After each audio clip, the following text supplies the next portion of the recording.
Welcome back, everybody, to another episode of the League of Inches podcast. NRL edition tonight. It is part 2 of our 2025 NRL season preview. So obviously last week, if you haven't yet, go back and give it a listen. It's about 2.5 hours. We go pretty deep into each team that finished outside the top 8 last year. This episode is all about teams that finished inside the top 8 last year. So maybe a bit more positive talk. Who knows? There could be a couple of teams we see slipping as well. So who knows there? But you got to stay tuned to hear that one out. So just in case you've had a mind blank, you can't remember who finished like so quickly. Knights, Manly, Bulldogs, Cowboys, Sharks, Roosters, Penrith, and the Melbourne Storm will be the teams that we cover tonight.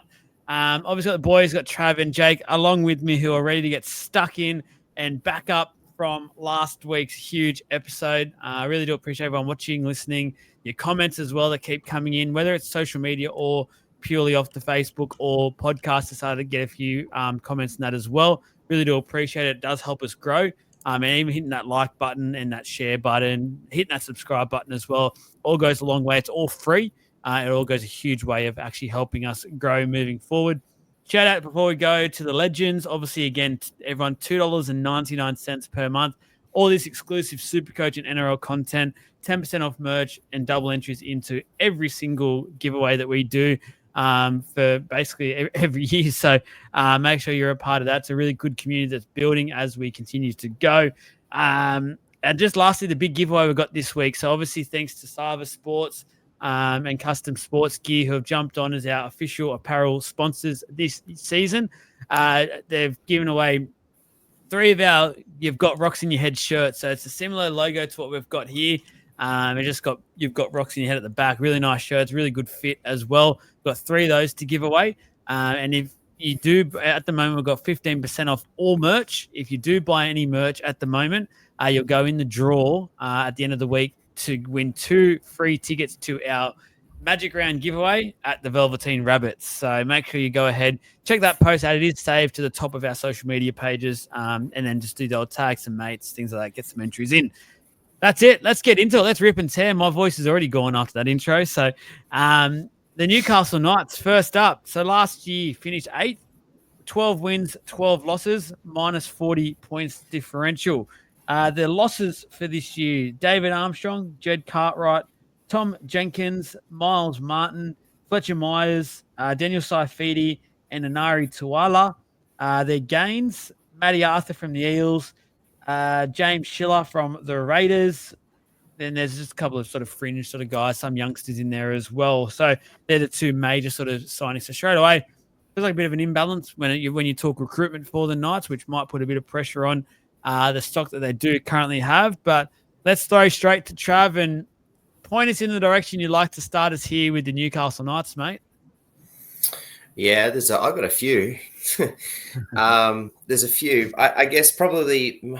I mean, it's a review, right? So we're trying to talk about this year, but I think the key point to talk about this year that's going to set them up is what does Adam O'Brien have to do to keep his job? So he's the biggest talking point around who's probably got the most pressure on him. So, yeah, I'm going to throw the question out as a point for us to discuss is how does he keep his job? Yeah. I love it. Stick his halves for once. just pick and stick a team. You went there straight away. Yep. You're ticking off half my list. I'm sorry, but it's the only place to go. Like, keep the team the same for at least a few rounds in a row. Like, don't win a game with your halves combination and then change your team, especially that. Like, that's a big no-no. Like, I don't understand why that's something that he would decide to do, but that's your biggest thing. If there's one thing he can do to keep his job, I suppose the first one is win games, and second of all is stick a team together that will stay and also win games. I think you're spot on. Just before we get too much more, I forgot to remind everyone as well what we're doing with these episodes. We're sticking to 15 minutes max per team just to make sure we don't go for way too long. It's nighttime for us. Just a reminder, we do record these at nighttime, and we don't want to be going till about 2 a.m, unfortunately, for you guys, because some of us got to get up quite early tomorrow. So we'll stick to about the 15-minute mark max per team. So sometimes we might miss out on a point or two, but we just can't get to it, unfortunately. But you're 100% right. I just feel like I think a lot of people are underestimating as well how much of an impact it has on a team and the Knights team shuffling this around all the time. Like, I think, what was the stat last year? Something like 8 or 9 different halves pairings throughout the entire season. It's just ridiculous. It's actually just, you sit there and you think, hang on. And you can understand if they got a bad run of injuries. And there was a couple of changes there that was because of injuries, but there was a lot, like you rightly said, Jake, that just felt like they were unforced. Like, all of a sudden, the guy was out of favor after 2 games. You're thinking, that's nowhere near enough time to build a combination up. Like, it didn't make any sense at all. And I actually wrote it down as well. I said, is this Adam O'Brien's last chance this season? I got no doubt it is. I know people keep saying, like, we seem to be going quite hard on the Knights this preseason. And I think we'll delve into a few of those reasons a bit more as we go on this podcast. But if you're happy to finish 8th, and they literally are scraping it each time, but they're never looking like a threat, they're there because of Kalen Ponga. If they didn't have Kalen Ponga, they'd be a 12th, 13th, 14th, maybe even lower team consistently. So as a fan, like, we're not bashing it, but you got to be a bit realistic sometimes. And again, if it wasn't for Kalen Ponga, you would not be anywhere near the top 8 for the last couple of years. And it'd be a real big struggle. And I don't think Adam O'Brien would be here right now.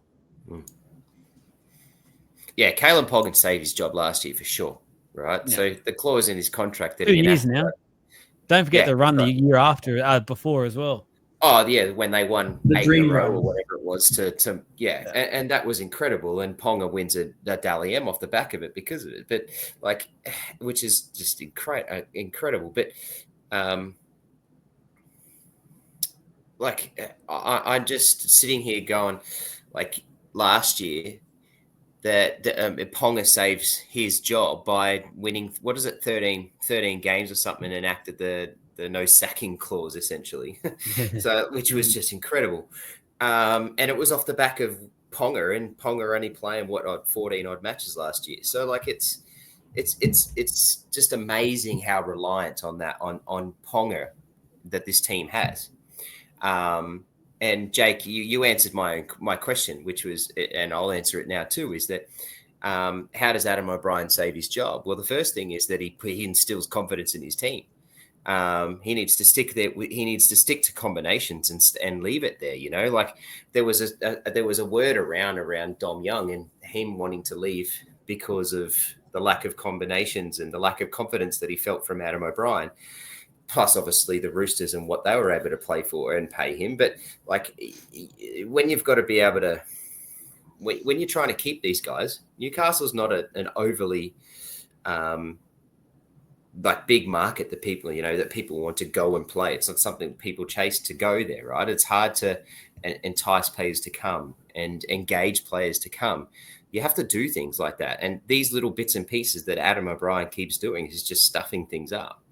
On paper, the team's not bad. Like, if you have a look now at what it is, like, you've got possibly, in my opinion, the second best player in the competition in Kalen Ponga. Number one's Cleary. In my opinion, Ponga's the best fullback in the competition.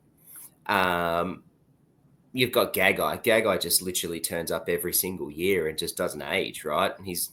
I wouldn't even say he's like a fine wine. He's better than a fine red wine. Like, he just keeps getting better and better and better. Bradman Best and Marzu are no spuds. No. Jacob Saifidi is no spud. Jaden Brayley, if he can stay healthy, is definitely a decent hooker. Leo Thompson's a gun.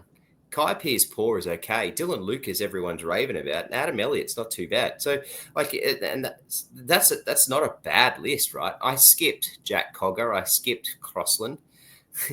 But you look at on paper, it's a quality list. So what the hell keeps going wrong? Why do we keep having this conversation? And why the hell are we sitting here talking about them being like? I one of my predictions that I said last week was. Round 27, Parramatta plays Knights for the spoon bowler. Like, we've all got, well, not most of us, we're not bashing the Knights, and a lot of us are. We're all talking negatively and don't have a lot of hope around the Knights. It's just the way it is, and that's the narrative. But if we look at the paper, the list is good. Now you're having a chat around Fletcher Sharp moving from the wing and the way he finished last year into the halves, and everyone's starting to think, wow, they're ready to go. So but we still sit there and put the Knights at the bottom of the ladder. Why? The question is why, and I think it's because of him. You actually sort of but one of my points there was of Fletcher Sharp going into the halves. I think this team has the most halves in the comp. I think 100%. I really do. And so why are you taking a fullback / winger and putting him, don't get me wrong, I'm sure he's going to do great, but then you have, 9 other halfbacks sitting in reserve grade to sit in. I don't know. What are you doing, man? You had this guy who came in, and I know you just said there, everyone's going they're looking ready to go. But with Fletcher Sharp, on the wing, last year he crushed it when he went out there. And obviously if Ponga goes out, he goes to the back. That's just a simple change up. But he was crushing it on that wing. He's fast. He's elusive. He knows how to score a bloody try. That's for sure. Why are you moving him from a position where he can do way more damage to a position where you have depth and you have four, 5, 6 other halves?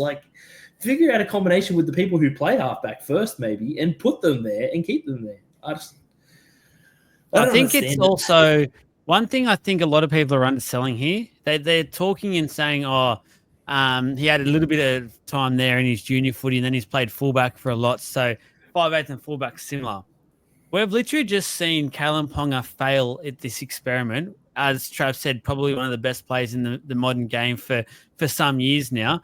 5'8" is completely different to fullback. It is, you might be getting the ball off a halfback, or you might be doing a little bit of that running style, which is both positions do, but you're doing a lot more defense. He will get absolutely smashed on a weekly basis in defense now, Fletcher Sharp. And you got to ask yourself the question, is he up to it? I don't think he is yet, because that's a lot to put onto a young kid who's still coming into grade, still establishing himself. We've seen touches last year. He's going to be a really, really good player. But if Ponga couldn't handle it up there at the Knights, there's not a set half partner yet for him as well. Let's make sure we remind everyone of that. If this halfback merry-go-round continues, his confidence will start up here. By round 10, he'll be down on the ground and he'll be getting smashed, and he'll probably end up either out of the team in New South Wales Cup or back on the wing where he's sort of moping in a way because his confidence is so low. And we're just thinking, what has happened here? Because now look at the trial team on the weekend. Will Price, who most people I've spoken to about the Knights this preseason, has said, give him the 6 the first go. Matty Johns said it this week on radio. He said, give him the 6. Let him try. He's such a naturally gifted football player, and he'll actually complement Kalyn Ponga, because some defenses will actually have to keep an eye on what Will Price is going to do. He's at fullback, so he's not even going to get a first crack there to actually establish some relationship there with Cogger and build into the year. So it's very clear that these rumours are confirmed. Sharp will play 5'8". At the moment, it looks like Jack Cogger's maybe one halfback. I'm not sure, because Hastings seems to always find a way into that 7 jersey at the Knights, it feels like. But I'm coming into the season more confused than ever. More question marks. And it just feels like that's not what the Knights needed at all. I'm willing to say I think that O'Brien will be gone by round 10. Ooh, that's very I'll note that one down. There it is. Jake. It's fine by me. Geez, I thought you might have waited to at least halfway through the pod to put something out there, far-fetched call. No. I wanted to go straight. I wanted to go straight for it this time, because I've been thinking about this one for a while, and I really seriously do think that he's going to be gone early. It might be round 10, but he's going this season. He's not staying there. He's not staying through the season. I think that the odds are way higher way lower, the way the odds work, way lower for O'Brien not to be there in 2026 for sure. Definitely. But I think round 10's pretty early, unless something major happens. But there was 2 gone last year by round 10. The South Andrew Dimitri. Yeah, and then Brad Arthur as well. Andrew. Yeah. Oh, no, it's not. Look, that's what I'm saying. I don't think it's impossible at all. I definitely think it's possible he could go by round 10. Could be happening. Yeah. it's funny, you know, like everyone's predicting that it would have to be. Surely Adam O'Brien wakes up and goes, listen, everyone is literally calling for my head. Everyone has got the odds lower that I'm not going to survive. So I got to do something, right? But we're all sitting here questioning what the hell he's doing because he's clearly not. And then all the news in the last couple of days around Matty Johns and being paid, like, you know, the chat around him, and that if they're going to pay me silly money, I might make silly decisions. So, you know, like they're funny comments, right? But you know, it's incredible that this is happening at the start of February and the competition is a month away. Like it's just weird, and I just don't know what the hell is going through Adam O'Brien's head as to why he continues to keep doing this. Like, come out and just go, here's what's going to happen. Like, we're going to do this, we're going to do this, and instill confidence and say, this is what's happened, and I'm not going to make these changes unless I really have to, and just go. And surely that makes your whole list just wake up and go, yeah, I'm here. Like, I'm going to be here. But it just doesn't happen. Yeah, and the thing is, and this is my final point I wanted to just quickly touch on before we do our realistic season expectation. And by the way, it was Jason Demetrio, JD, not Andrew. I don't know where I got Andrew from. I think that was a TV presenter or a TV host. Andrew Demetrio was the, I think he was the CEO or the president or whatever it is in the AFL. Oh, we don't mention that code on this podcast. Sorry, guys. Well, I'll go wash my mouth out. I'll go wash my mouth out. It's all good. But what you're talking about there, Trav, also alludes to sort of my final point, and it's around Kalyn Ponga in terms of just the pressure. He is literally going in every single week, it feels like, for 3 years now. He's it. If he can't fire for that game, there are no chance of getting the win. And that must eat at him. Sure, he's human. That has to get to a point where even the greatest will go, I'm exhausted. I can't keep doing this. I need people around me. And like you're saying, Trav, maybe they've had these conversations behind closed doors, and I'm hoping for the Knights fans' sake and players they have, that they've instilled Ponga some confidence to say, this is who my halves are this year. Work with them as much as you can. Build this combination this preseason. This is who you're going with. This is who you're going to be playing with. Off you go. Because on the flip side of what we've all said, if Fletcher Sharp can make it, having him and Ponga around the ruck and stuff is so dangerous. That is two really quick, elusive players who just, wow, you don't want to be lazy in the middle because they'll tear you a new one. So there is. But if there was ever, can I just go quickly into my point before you go into because I think you're going to segue into the predictions. If ever there's a time to do something like that and have a go, here's your draw: Tigers for round 1, Dolphins round 2, Titans round 3, bye. Bulldogs, tough game. Tigers again round 6, Sharks, tough game, but it's at home. Warriors, Rabbitohs, Titans round 10, Eels round 11. So your first 11, then you've got the Panthers round 12. So if there's ever going to be a time that you're going to do something like that, now's it to, like, surely that's a solid draw to play off with and start your year, and the pressure on Ponga. So yeah, I don't know. I still, after talking about this for 17 minutes or 16 minutes, I'm still don't know what the bloody hell to talk about the Knights and where we're at. If he's going to give it a crack, just needs to stick with it. That's all I'm saying. If he's going to do this, he needs to give it a fair bit of time to gel. And if it doesn't gel, then make one change and, you know, don't just don't juggle, please. Yeah. Because when you juggle too much, you look like a clown. Jake's on fire early in this podcast, guys. Make sure you've listened to this first few minutes and actually recorded it because he's in fine form. Very much looking forward to the rest of this one. Let's go. Let's do our realistic season expectations here for the Knights. So I started with Trav. I'll start with him again. Let us know, Trav, your realistic season expectations. No, I don't have any realistic expectations of them at all, to be honest. I just don't, and I can't give you an answer as to where I think it'll be at the Ponga's first picked in my Supercoach team now, but I said it last week, so I'm going to stick to it. Knights and Para play off for the Spoon Bowl in round 27, so that's where I'm thinking now. Yeah, get rid of it, honestly. Jake, realistic expectation. I kind of gave it away because you told me last time I wasn't supposed to give away when I said that Dragons, I think, are going to be one of the bottom 2 teams, but I'm going to just say it. That's the other predicted bottom two team is the Knights. Sorry, I don't know where in the bottom or second bottom, so I'm not going to put it in there yet until we do the prediction. But they're not. You know what? They might scrape 15th.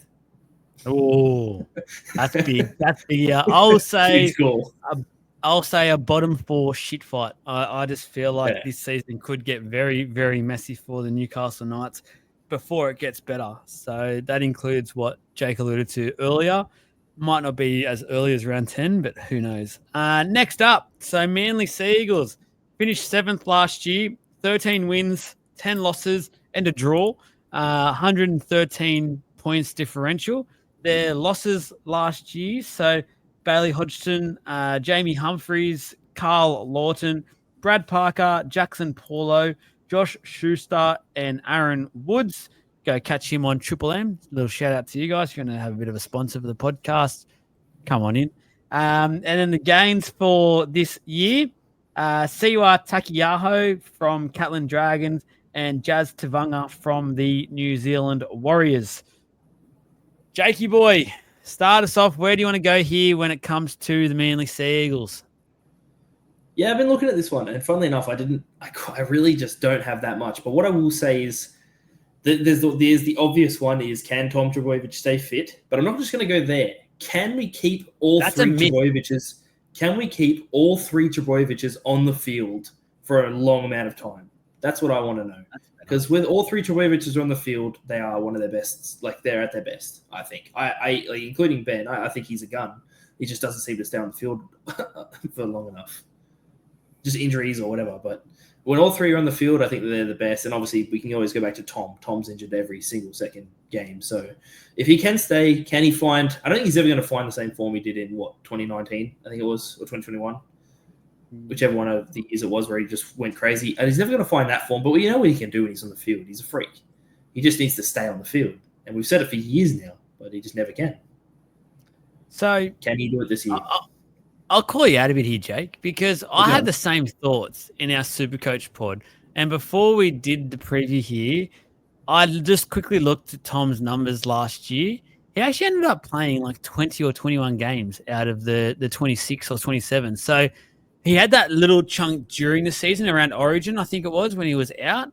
But apart from that, he actually and granted, the start of the year he wasn't great. Like I know that he felt like he was in second gear as well, and couldn't get out of second gear. So I understand what you're saying, but I definitely feel like his body's definitely on the upward trend. I don't want to jinx him. Touch wood, hopefully. But you're right about the whole Trbojevic brothers, because if it's not Tommy, it's obviously the brother, mental blank on his name, late night. Ben. Not Jake. Ben. Yeah, Ben. Sorry. Burbo. Ben Trbojevic.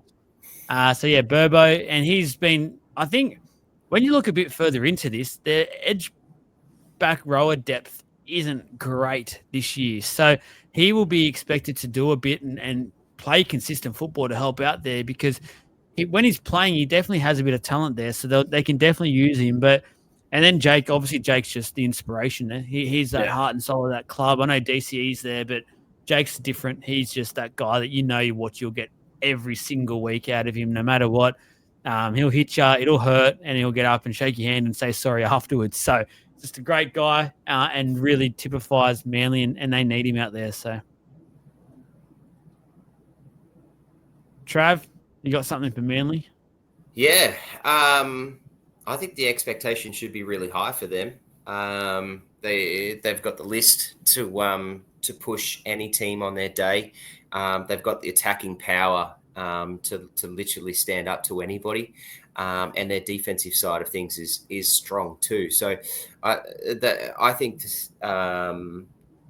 the people should be really high on the Seagulls and should fear them. They had some big wins last year, and only sort of, like, in my opinion, should have felt. I felt that they were a bit higher than that. I mean, they played across the year better than the 7th place that they finished, and was quite unlucky, sort of where they got to. I think Daly Cherry Evans talking around maybe not playing Origin, potentially his last year this year, I think is huge for them, and they owe him a lot. And I think he owes the club a little bit too. but there's star power across that list. Like you've got Turbo, you've got like Saab, you've got Garrick. Garrick's so underrated. Like Hopewadi has star potential. Dally Cherry Evans, obviously. Paseka's improving. Ola Kawatu, Jake Tavoyevich. Like there's just star power across that list, and I think I agree with what you're saying. That their depth on the edges is a little bit suspect, but still, like, it's still good. So it's not the worst. It's not bad, and I think they've got a lot of improvement to come. And both of them are young too, so I'm really high on them. I think Coach Seabolt, isn't it Seabolt? I think he did a bloody good job with them last year, and I really didn't rate. I thought that signing to Manly and him as the coach was pretty suspect. I just didn't have a lot of positivity around that. I thought, oh, here we go, like this doesn't seem right. I think it's a bad choice, especially who he was replacing. But he did a bloody good job last year, and I think it's only onwards and upwards for them. And so I'm really high on them, and really keen to watch them play. I'm jumping in your boat, Trav. I'm with you. I'm very big on the Manly Seagulls this year, and I think they're a genuine top 4 threat in this competition. I agree in the sense that I think that they're definitely a strong side. In terms of their outside backs, I think they're one of the strongest. Like, actually, let me rephrase that. I think they're one of the fastest teams in the comp. In terms of their outside backs, they are fast. They will blitz you on the edges. Saab, Bokawati. Yep. Yeah, absolute insane. But the specific one I was going to say is I'd actually really like to see Ruben Garrick back out on the wing. I don't agree with him in center. It is happening. Is that what you said? Yeah, he is. Yep, he's been named out. Good. Yeah, I'd really like to see that because I just don't think it worked as well. Like, I think, yes, he's got the body shape to do it and whatever, but as a wing, in terms of pace, try scoring ability, like, I just think he's just got everything needed for a winger. He's got that. He's able to get under that high ball and whatever. And it just interests me. Plus, Lehigh Hopewadi last year, surprisingly, I didn't expect it, but his defense is what impressed me. And so I'm thinking he can actually do probably a better job in that center role than Ruben did. Personally, we'll see what happens. That's just Talau. It'll be Talau, yeah. Talks about how good Hopewadi is. There's talk of how good Hopewadi is that has started or has continued and brought the conversation to put bloody Turbo in the centers and have him go to the fullback to preserve Turbo's career. Like, there's so much talk about that. That's just how good that dude is. Like, and they're plugging him in. That's right, yeah. And he's sitting on they're talking around him probably being 14 as a utility. Like, it's just incredible to have that talent in a dude, and then you've just got to find him a spot till you plug him into the centers. And to have the chat around how to move Turbo out of the fullback, you must be pretty good. You must have some pretty good talent there. So, absolutely. Like, I actually agree. I would love to see Turbo in the centers and Hopewadi at fullback. I just think, shit, that's dangerous. It'd be pretty crazy. The back line is ridiculous. The depth, the fact that Kula might be the odd man out is crazy in itself. I guess that's credit to as well Tommy Talau in his season last year, because in a way in 2023 he was like a West Tigers reject. He was struggling. I think there was always, everyone knew out there he had some kind of talent, but it felt like just one of those typical West Tigers players where it just fades away, unfortunately. And went to Manly last year, and just his career's really taken off once again, which is great to see. He's living up to that early hype he had a bit younger, his younger days, which is, and he's keeping Cooler on. When he's on, he's so dangerous. He's so quick, and I love watching him play. But at the moment, Talau's ahead of him, and he's keeping him out of a spot, which is huge in itself. And then, as you boys have rightly said, that Lehigh Hopewadi, he's a gun. I would persevere with Turbo at fullback for now. I just think it's too scary not having him at fullback. If he's fit, I agree. Put him there. But I'd love to see him there, because I think that would just make a whole world of difference as to how much better that team would be. But I'd love to see. We're talking hypotheticals now, but 2 years down the track or so, when Turbo's going on a little bit, that's when he goes into the centers. Hopewadi's had another year or two just to get more accustomed to the NRL, and then we see him go into the fullback role. And just go from there. He'd be still 23 or something by then, and that's pretty scary to think about, and the depth that's coming through for Manly. You mentioned it, Trav. I just want to quickly touch on it as well because I think it's a very valid point here. DCE, and there's whispers around. There's whispers that it's not just Origin is saying goodbye to this year. It could just be the NRL as a whole. We're not too sure. We're not too sure when he'll make that call either. Obviously, you can go back to the backflip, the days with the Titans, and he backflipped on that deal. Potentially worked out to be the best deal ever that Manly did do because I think they've, crazy enough, got value for money from that deal. And that was one of those big, I think, 10-year, $1 million every year deals or something. So at the time, I remember everyone saying, wow, that's a lot of money for DZ. And he was public enemy number one up in Queensland. But if it is his last year, it adds just a bit more element to Manly where that siege mentality, us against them, comes back, and they're a very scary, dangerous side to verse. I feel like we haven't even spoken about that Brookie advantage as well. They just seem to beat almost anyone on their day at Brookie. Like they just come out and I think they beat Penrith last year there. Trav will know that they love to verse Melbourne there as well.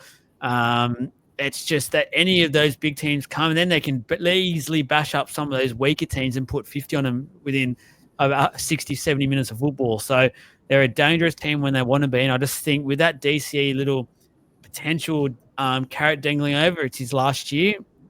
I'm very, very wary of Manly this year.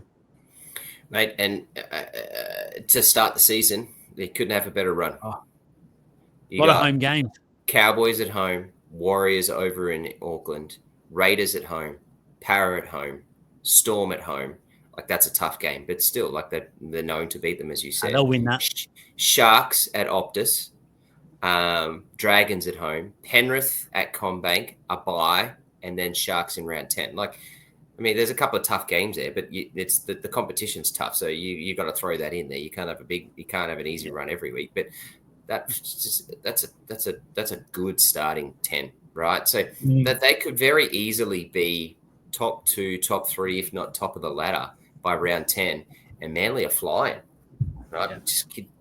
Yeah. It's just another reason to be so high on them. Home game advantage. A lot of that is home. A lot of them are at home. That's just they can get up to a good start, and they've got their confidence riding high. That's a scary mix. Let's go realistic season expectations, Jakey boy. Hit us. Definitely top 8. I'd say probably 6 or above. Ooh. I'm going higher. I'm going realistic is top 4. I think they're almost top 4 certainties in my opinion. Trav? Look, they should have expectations of being top 4. I'm not quite sure that they'll get top 4, but I think anything below 6th would be disappointing for them. So I think Jake's touched on it nicely. 6th and 5th is realistic. Top 4 should be something to aspire, and I wouldn't be surprised. So anywhere 6 and above. Yeah. If they've missed the 8, unfortunately, I feel like we're going to be doing a review saying once again they've missed turbo for a majority of the year, unfortunately, which hopefully, touch wood once again, doesn't happen. Next up, the Bulldogs finished 6th last year, 14 wins, 10 losses, plus 96 differential. Their losses have been Josh Addo-Carr, Harrison Edwards, Hawasa Masili, Katoni Katoga, Joash Papali'i, Chris Patola, Hayes Perham, Jordan Simrani, Gerald Skelton, and Zane Tedavano. Their gains, Tom Amone, Marcelo Montoya, Inari Tuala, and Satili Tupanua. Now, it was a resurgent year last year for the Bulldogs. Crowds were up. The team was up. The leadership of Crichton got to the club and arrived and just elevated them to just a level that we haven't seen for the Bulldogs for years, like years I'm talking about. So I sort of start this by thinking just the attitude was so right last year, and it was so, in a way, unexpected because a lot of people out there spoke about their recruitment at the start of last year saying it was questionable. So many of these sorts of versatile sort of players, and is that the right way? They still look weak in the middle, but they adapted their style and it suited last year because I guess that element of surprise and their attitude was on point. Every game, their attitude was there. Let's do the hard yards first and then let's go play some football. The big question for me is that attitude, making sure that attitude's up again. Now, they had a successful year in terms of where they have been. They've got to now come back that up, and go again. So I'm curious. I'm hoping they're back because they were very. I would say I don't know if they were entertaining, but they were definitely enjoyable to watch just because of the style they were playing. They were tough. You knew it was going to be a good, close sort of football game with them, and away they go. So I just think for them, not being used to this top 8 sort of team for a long time now, having that attitude on point in this preseason and then going again is huge. Yeah, well, go. Do you want to jump in, Jake? Yeah, I was just going to say, I've said for a long time now that the Bulldogs are, or not for a long time, sorry, last year I suppose I said it, but all of last year, that the Bulldogs are one gun halfback away from possibly winning a comp. I think their side, in terms of itself, is very strong. I really do. Like, I'm not going to go through the entire side itself, but, I think that they are an extremely strong side. I think that they're one, like, where Toby Sexton is, and I'm not saying he's a bad player at all, but I don't feel that he's a, comp-winning halfback at the moment. And with the squad that they've got, I think if they had one, like a halfback that could do the job, I think that they would be definitely in a premiership window at the moment. To go off Joel's point, though, I think last year we did a podcast where we talked about are they going to be this year's Warriors? Well, yeah, are they going to do what Warriors did last year and drop off? I don't see it happening. I don't think that is what's going to happen. I think their team is just too strong to do that. I think I won't tell you where I think. I was about to say I think they'll be somewhere, but stop the spoilers. Yeah, I didn't. I stopped it. The biggest thing I think that they need with the squad that they have, without buying somebody new, the biggest thing that they need this year to improve on what they did last year is actually Reid Marnie. I think he needs to tone the grubbiness down because he's getting penalised and he's actually taking it sort of too far in games and stuff like that, which I don't know what it is or why he sort of started doing it, but it feels like he's actually getting pinged for it a lot more and penalised for a lot of stuff as well now. Like, it feels like the team's suffering a little bit for it, and if you can tone that down, he's a great hooker. But other than that, the rest of the squad's very strong. I don't see them doing a Warriors sort of fall back. I think they're actually I think they might improve this year over last year. Yeah. I see what you're saying. Joel and I gave Reid Marnie a good spray in the review at the end of the finals last year around him accosting that team, and we were pretty strong on that. But I do disagree to a degree, because I actually thought what Reid Marnie brought last year was exactly what they needed. Like, you just needed that dog, right? They needed someone like that. Yeah, but they did. They needed that, and they needed it all year. And no one really whinged about it until it cost them a final. What needs to happen is Reid Marnie needs to go, okay, yeah, in the final, I'd at the moment take me too much. It got to me, and I did too much. I tried too much. And he'll learn from that. Like, he's still young, far out. Like, and that whole team's young. But that freaking their list is just unreal, right? They're everything about them just, to me, screams like success, I think, and growth. They're still so young. Like, everyone is still so young.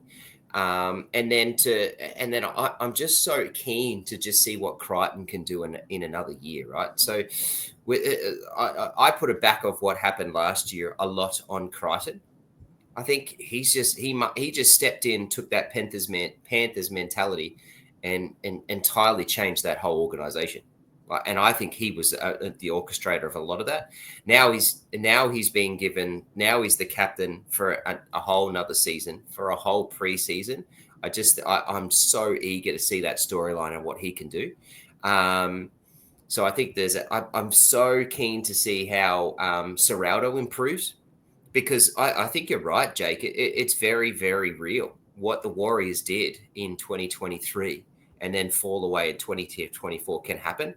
I think the difference between the two is that the Bulldogs last year and their identity was defense. Like everything was defense. They were, I was looking at just before I've got it over, but I scrolled it down. So they were the second best defense in the competition for points scored against them at 457. Only the Panthers were better with 416. So they had that. They were tries conceded, obviously because it was so low. They were second at 76. They allowed one of the least amount. Actually, I think they allowed the least amount, second least. Sorry, only the Warriors actually allowed the least meters against them. Like that, they were just hard to get the ball up and down the field and score against. And defense is something that will stick with you. So I think this year the only thing that I think at worst they're going to continue the defense, but the offense will get better. So I spoke about being really high on Manly just then, and I'm even higher on the Bulldogs based on just natural progression and improvement. Based just solely on the fact that now everyone's just had another year.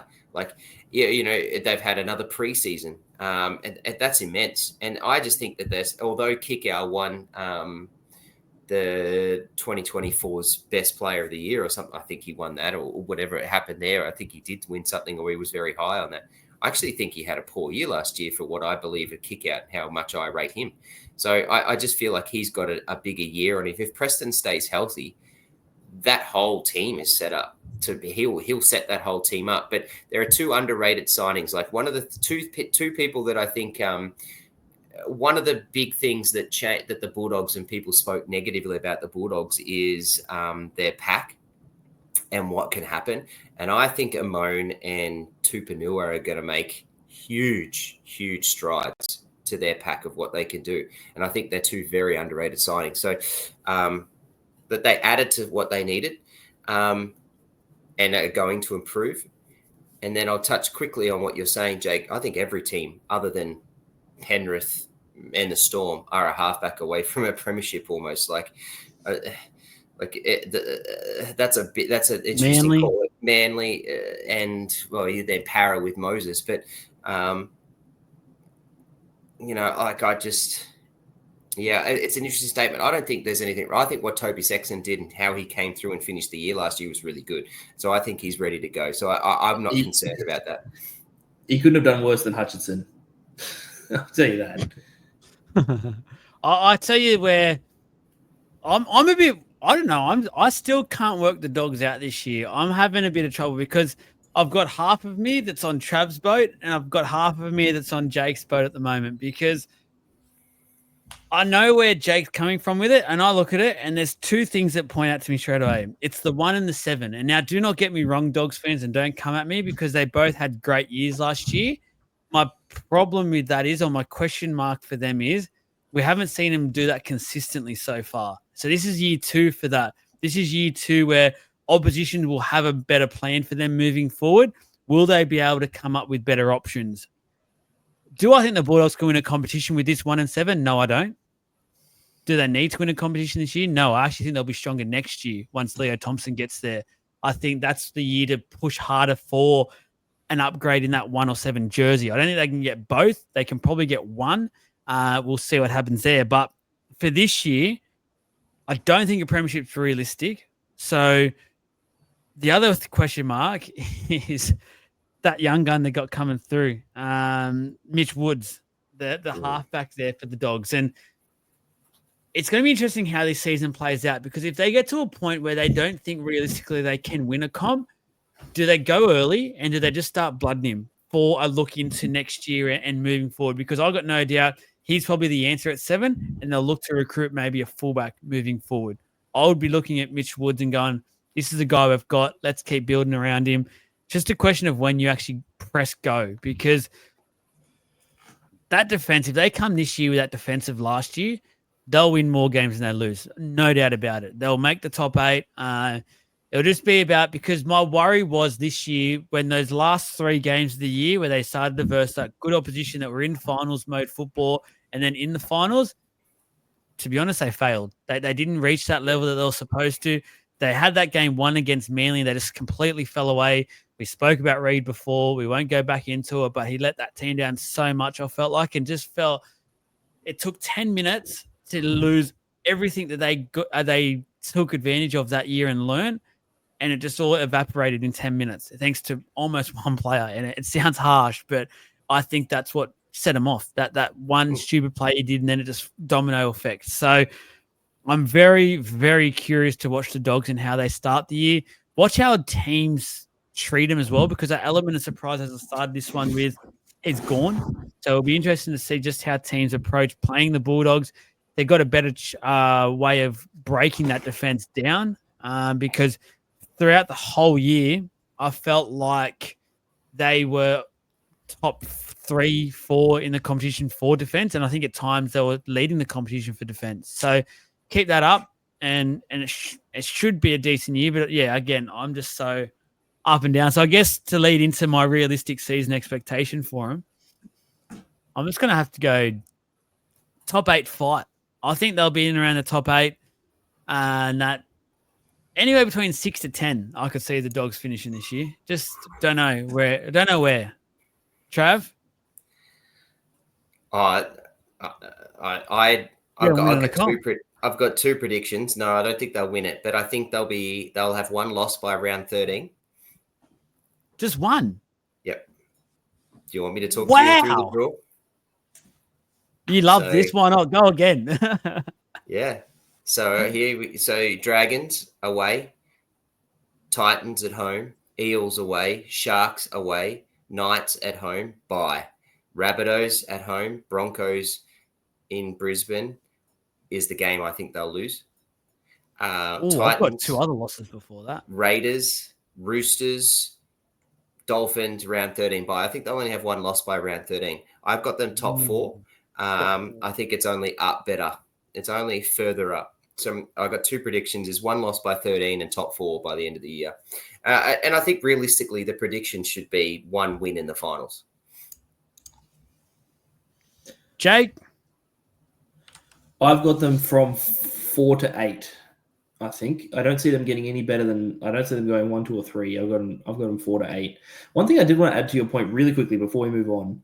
Connor Tracy at number 1. I totally get understanding sort of why you might want to look for an upgrade kind of thing at the same time, this was his I think first year full-time fullback for the team. Yeah. He's always been a utility, and every time he played utility at other clubs, he was probably the best. He felt like he was the best player in that position when he played there. I think one more year getting a full year as fullback, because last year they were going to try Hayes Perrin. I think one more year getting a preseason under him as fullback, he's actually going to be a gun, to be honest. Yeah, I agree. Yep. No, I like that. Fair enough. We all have opinions. Jake, unfortunately, yours is just wrong, but it's all good. Trav agreed with me. The North Queensland Cowboys, 5th last year, 15 wins, 9 losses. That record just surprises me. I didn't feel like they were that good. Plus 89 gains. Losses. Kyle Felt, Finney Fuiaki, Jack Gazjeski, Valentine Holmes, Jermaine Tenor-Brown, and Chad Townsend. Their gains: John Bateman from the Tigers, Carl Lawton, Manly, Kai O'Donnell from the Lee Leopards, and Jackson Paulo from Manly. Trav, back to you. Where are we going with the Cowboys? How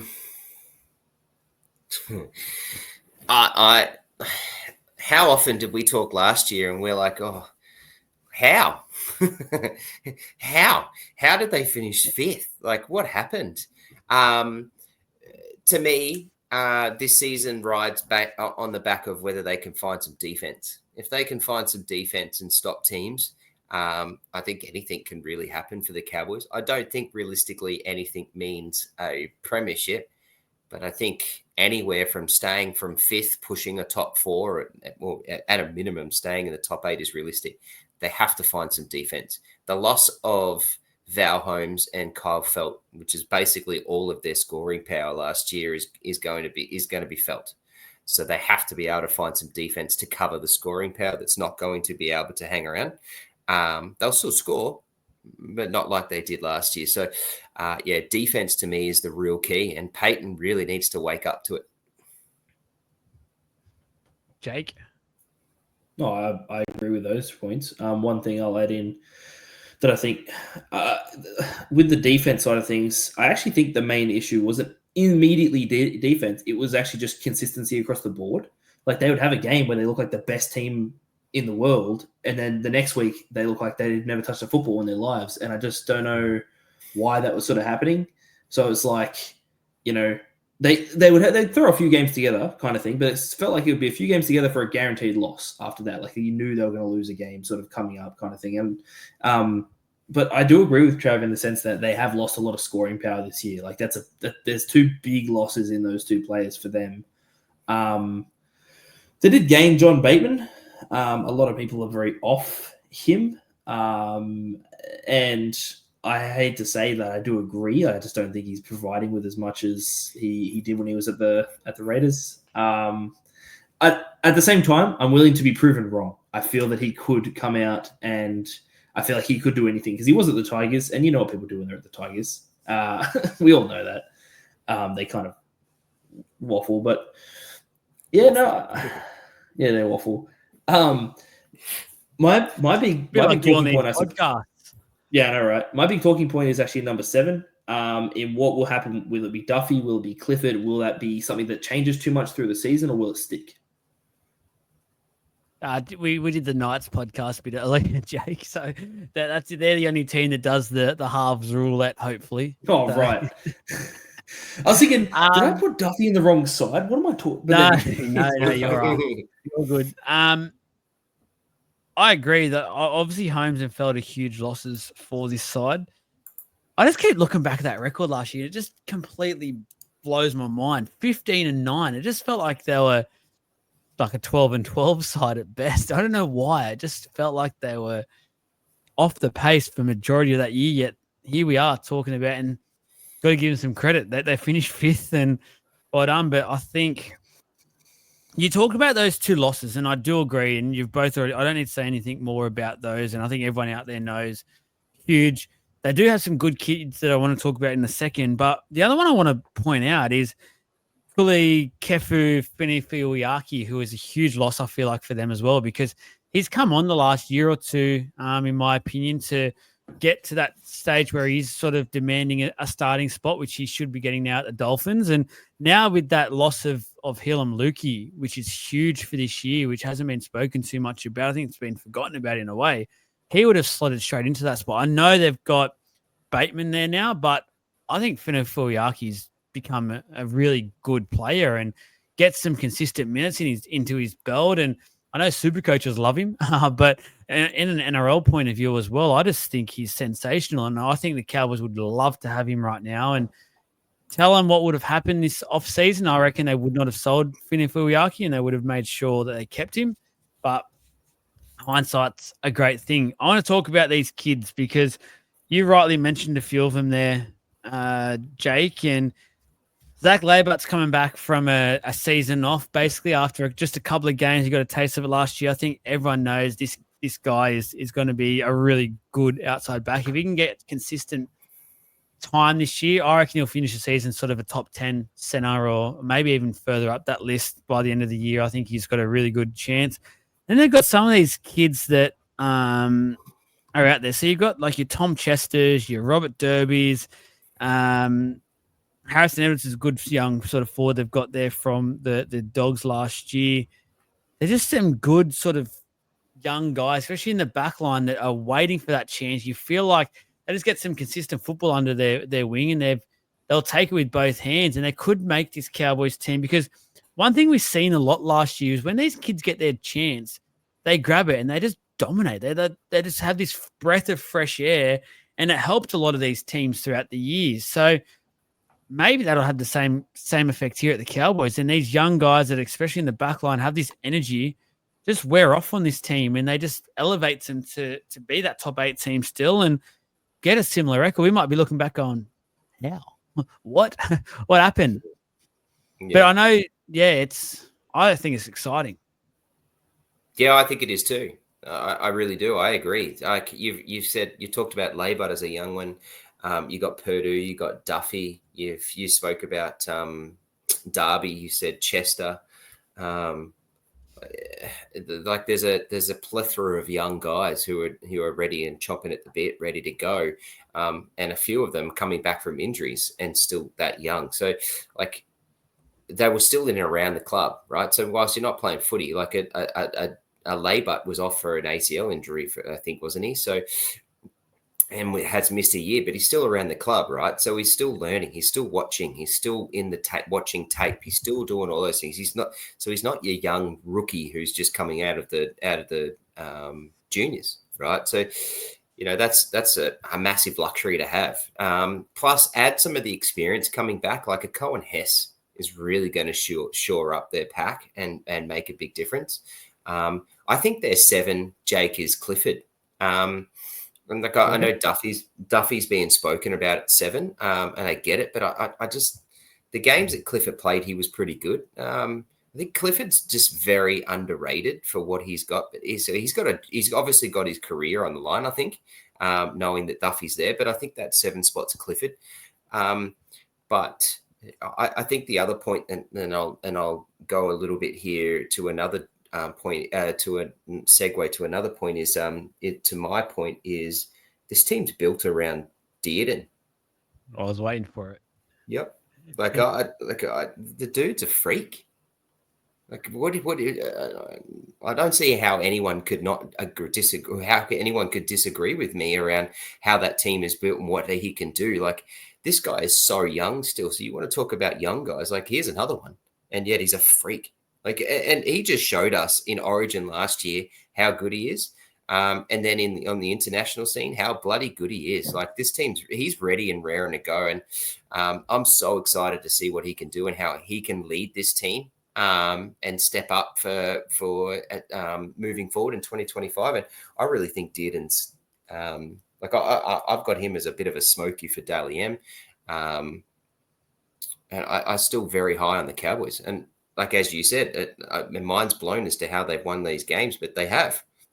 So, obviously that advantage up in Townsville is huge. And it is. And fair enough. Like, that's how they win in these games, is that they generally win at home. So it's a massive advantage as to what they've got there, and they make the most of it. There are some really good players in that team. Like Talangi is so good. Nanai is so good. Cotter is so good. Like, as if anyone in the competition wouldn't wish they had a Cotter. Like, he's just a workhorse meathead who just puts his head in the line every single day, and every team would love to have him. I can't believe no one's mentioned Scotty Drinkwater yet. I'm sure you're probably about to get to him, but what an absolute freak! Literally just about to say, and then how good's their fullback? He's a freak. Yeah. He's so good. Yeah. On paper, they've just got everything. They've got the edges. They've got try scoring potential still. They're able to replace the people. I don't think they're going to score as much, but I think they've still got it there. If they can find some defense behind their pack, I think I think they're ready to go. And then you've got Drinkwater, who's just ready to take another step above and steer the ship with Dearden. I think it's very, very high hopes for this group. In terms of their defense, down the middle is where you're looking probably the safest, because you've obviously got Cohen Hess coming in and sort of playing in that middle role, but you've got Reece Robson, probably one of if not the best defensive hookers in the game at the moment. Easily, I just think he just tackles everything to a standstill. Then you've got Ruben Cotter, same thing, like you just said. Who's not going to want a Ruben Cotter who's just in there tackling at all times? One thing I'll say about John Bateman is defensively, I think he's pretty sound. Like he makes his tackles, he does his work. Jeremiah Nanai, I think he just tries to go for a lot of big shots, which he can kind of miss a few of them at times and stuff. But if he gets that right, he'll be fine. And McLean, he's an absolute workhorse as well. So like if you're talking about your starting sort of middle, your middle shouldn't be letting much through. They look very strong.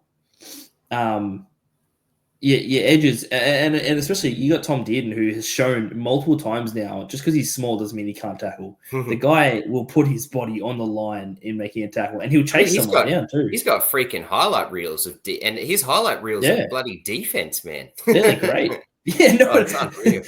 As good as his offense is, his defense is the stuff that people are like, oh, like wow, like he doesn't look like he should be able to do that, but just pulls it out. He's just crazy. I don't know about their wingers and centers. I've always had a bit of doubt in terms of defensively on Murray Taulagi. I think he can score a try. Sometimes I don't think he can save one, but I'm happy to be proven wrong. I'm just on this halfback talk, whether it's Clifford or Duffy, I don't really care because I don't think it will change the team too much because, as you've both said already, I anticipate Dearden to basically play the 7 and it's his team. So whoever it is that gets that jersey will play more of a 5'8" role. They'll sit back. It'll be just Dearden will have his hands everywhere all over this team.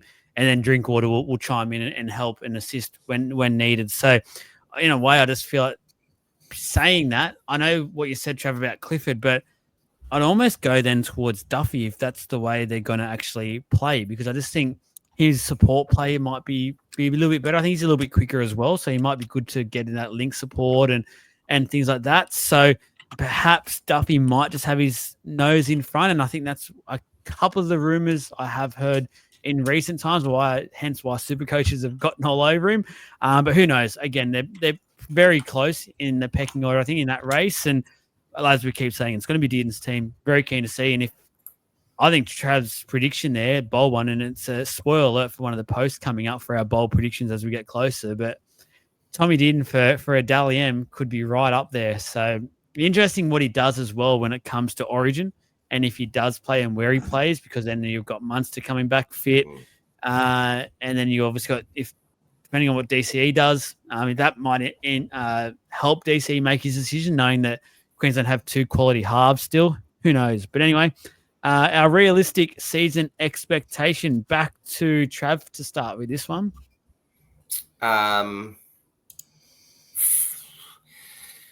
So they won a final last year, didn't they? So I can't say they're going to win. To realistic expectation is to do better than that. I think realistically, a finals win is really good. Top 6, definitely. Last 6 should definitely be on the cards. I think I think too much has been lost in terms of experience and try scoring for them to go a bit further this year. But their team is still so young. And look, I just, they're going to be tough. They're hard to beat up there. It's going to be they're a good team. They're going to be tough to beat. So yeah, anything where final 6 should be realistic with at least one finals win, with the possibility, if they finish in the right spots, that maybe they become, last 4. Jake? I think they do either the same they did this year or slightly worse. Same thing you said, Trav, in terms of the attacking. I think they've lost a little too much, and I don't think they've gained what they've lost. I will go the top 8 fight. They'll be right in amongst it once again. And similar to what I just said earlier about the Dogs, I think they're sort of ideal in a way, and both be fighting for those edge of the 8 sort of spots. Next up, the Cronulla Sharkies finished 4th last year with a 16 wins and 8 losses record, plus 222 points differential. Their losses this year, Dale Finucane, Sam Healy, Royce Hunt, and Jack Williams. Their gains is Aiden Fanua-Blake from the Warriors and Hohepa Puru from the Raiders. So obviously that's headlined there, and straight away to talk about it. Oh, sorry, Jake, you can lead us to where you'd like to go with the Sharks. Got excited. I've got a lot to say about the Sharks, but I'll keep it short. I'll give you sort of a point so you guys can sort of go in on it. But what a side to start off with! What a cracking side it looks like on paper. Sort of all around the park, almost like backs, forwards. They got a bit of everything. My big talking point, and it's a bit of low-hanging fruit, is can Nico Hines step up in games where he needs to step up? I know. Crazy, right? Crazy thing to talk about.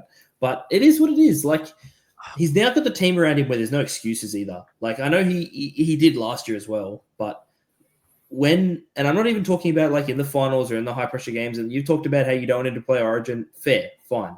But in games where they're versing a team that is higher than them on the ladder, can they get wins? That's as simple as that. That's the basic gist of it is, can they beat people that are beating them on the ladder, or can they not? That's where I'll leave it. I'll let you go about that, but that's where I'll leave it. I hate that you started with this because every time we speak about the Sharks, we go to Hines, and I was trying to I actually didn't even write Hines down for once because I just wanted to sort of go away from him. I wanted to leave the poor guy alone, but you've opened it. Isn't about him, though. It's not necessarily about him itself. It's about the fact that the team is strong enough that it shouldn't be all on him. That's what I'm kind of getting at. It shouldn't. The team on paper is so strong that I think it shouldn't be on him to win games single-handedly. Yeah, but I get what you're saying, because if we're going to be brutally honest about this, and we always try and say this is what we do here, unfortunately, he has hurt them where it counts in season so far because he hasn't been able to mentally handle the Origin arena, and he has come back a completely different player 2 years now in a row, and it's really hurt the team. And that's just to be brutally honest about it, unfortunately. That's the way it is. I don't want to harp on it, but just got to call a spade a spade. And when you're paying him and he's the highest paid player at the club, you've got to get to a point where you have to have either a hard conversation with him, a harsh one, you make a harsh call, but you find ways to fix it, because you can't keep going every year with like this going, yep, on paper, Sharks have a great side. They'll be a top 4 side. I think they're at the stage now, they've got to go past just being a top 4 side and being okay with that. They've got to legit be an actual contender for this title. And I don't think so far, even with this current crop of players that they have had, they've ever been viewed as a genuine title contender. With the addition of AFB now, there's many people out there that actually believe they can be. For me, I still have that little bit of a hold my breath moment when I think about that, just because of this Hines factor. And I just want to get through Origin. As bad as it sounds, I don't want him to play it. I don't. For the Sharks fans' sake, I want him to just focus purely on the Sharks this year. And I just want to see where it can go, because hopefully, by all reports, he's going to be taking maybe not the 6th jersey, but playing that 6th role. Trindle can do the organisation, which will help Hines a lot, I think. I think he can get to a bit too much for him. Let's not forget, he's naturally a fullback. That's his game. That's what he likes to do. Don't make him be there every single play controlling. I know he's on the big bucks, but there's a lot of fullbacks out there on some big bucks who get it and deserve it. And I think Hines, that style suits him more. Jake, you've opened me up. I don't like it. Don't like it. I do agree in the sense of sorry, Trav, if you had something there, but I agree. And the biggest thing is that Adam Fanua-Blake coming in, being probably one of the best props in the game, if not probably top 5, I'd have to say he's in there. Top 2, easy. Top 5? Yeah, top 2. I can't believe you went that far. Damn. I'm just trying to be, inclusive. There's still like Fish, there's Haas, there's a few others. Anyway, Tarpany, maybe. Look, Fanua-Blake's a freak, and we know that. And him coming in is going to add so much to the squad. But the biggest thing about not only the biggest thing surrounding the halves literally is Britton Nakora and Teague Wilton, 2 of probably the better try-scoring second rowers in the comp. Like, they both know how to put a ball down and over the line. Do you know what I mean? Especially Britton Nakora. He just runs lines like a pro. And they've had enough time now, especially Nico and Britton, to have those combinations formed. Like his combination with him is, and we've seen it, is really, really good. But it breaks down sometimes under the pressure. And I just hope that, they can figure out how to make that not happen. That's a big thing for them too, specifically. But the rest of the team is insane. I'll let Trav go. He hasn't talked yet. Yeah, he's stolen all my points. There's one point that I wanted to get to and I'll get to there because I don't reckon you guys will bring it up. But I think you're right, Joel, in terms of there is a realistic expectation, and there should be a realistic expectation that premiership is on the cards for them this year. And in any given year, even their list last year, they could have won a premiership last year, like the way that they were playing and the way that their list was. They just come up against 2 of the best teams probably on paper particularly one of the best teams ever. So it's just unlucky for them. But this year, realistically, they should have, and that's a realistic expectation. That's what we'll talk about at the end. But that's what they should be doing. And any other conversation around that is just blasphemy. I think the Sharks are actually, which you alluded to, Jake, is they have a scarily strong list. And the thing that they've got this year is that there's depth. So whilst we're going to sit here and we're going to push the times of some of these players, they've got a dude named Daniel Atkinson that's sitting on their list for a year, who's a gun, right? They have to use him. I think it's literally just use and abuse him. If he gets injured, stiff shit, like the Sharks care. Like, we've lost him. So What do they care? it's literally use and abuse him, right? You've got a dude named Dykes, who's, or by all reports, supposed to be a superstar fullback. So Will Kennedy's ass is on the line. So you've got that, right? Which also Will Kennedy's ass is on the line because you've got Nico Hines, who's naturally a fullback. So if you really wanted to do some changes, there's that. They've got dudes like Oregon Kaufusi. You've got a dude like Oregon Kaufusi who's re-signed. You've got Beryl, who in the trial, as you guys said in the podcast for the review, is that he's pushing a claim for a spot. You got a guy like Sifa Talakai sitting on the bench who on most teams is going to start for you in the centers. Hamlin Ueli is no spud. You've got Tom Hazelden. He's a monster. He was so underrated last year. I was so positive about what he did and how he provided them. And he's been pushed to the bench only because he's been pushed out by AFB, who's probably the best player in that position in the comp. But there's one group that we haven't spoken about, and it's how elite their freaking centers and wingers are. Like, they're just machines. Their wingers and centers are elite, all four of them. Katoa, Ramian, Iro, Mulatalo. And Iro's only in his second year. And we're talking about him probably being the best one out of the four of them. Mulatalo just re-signed for 3 years. So he's shown now he knows he's there. He wants to be there. So that's a big signing. So we haven't spoken about that, and I think we should. Mulatalo? Yeah. Look, I mean, Katoa, Ramian, Iro, and Mulatalo. I thought you meant Mulatalo specifically. I actually was going to say Ramian. He surprised me a lot for them last year, because one of the biggest things probably about 3 years ago we would talk about is, his defense was a bit of an issue. Like, he wasn't seen as one of those great maybe centers in the game. And last year he really impressed me. It just felt like he was being talked about a lot. Like, he was assisting tries that probably shouldn't have gotten through, and he was defending well. I don't know. The guy just put in a lot of effort last year. Katoa, he always impresses. The guy runs just like a freight train. He's incredible. Mulatalo can get up for the high balls, and Kale Iro is just kind of like a very balanced all-round player. He can kind of do everything. So, yeah, you're right. They're very strong, definitely very strong in the back line. I feel like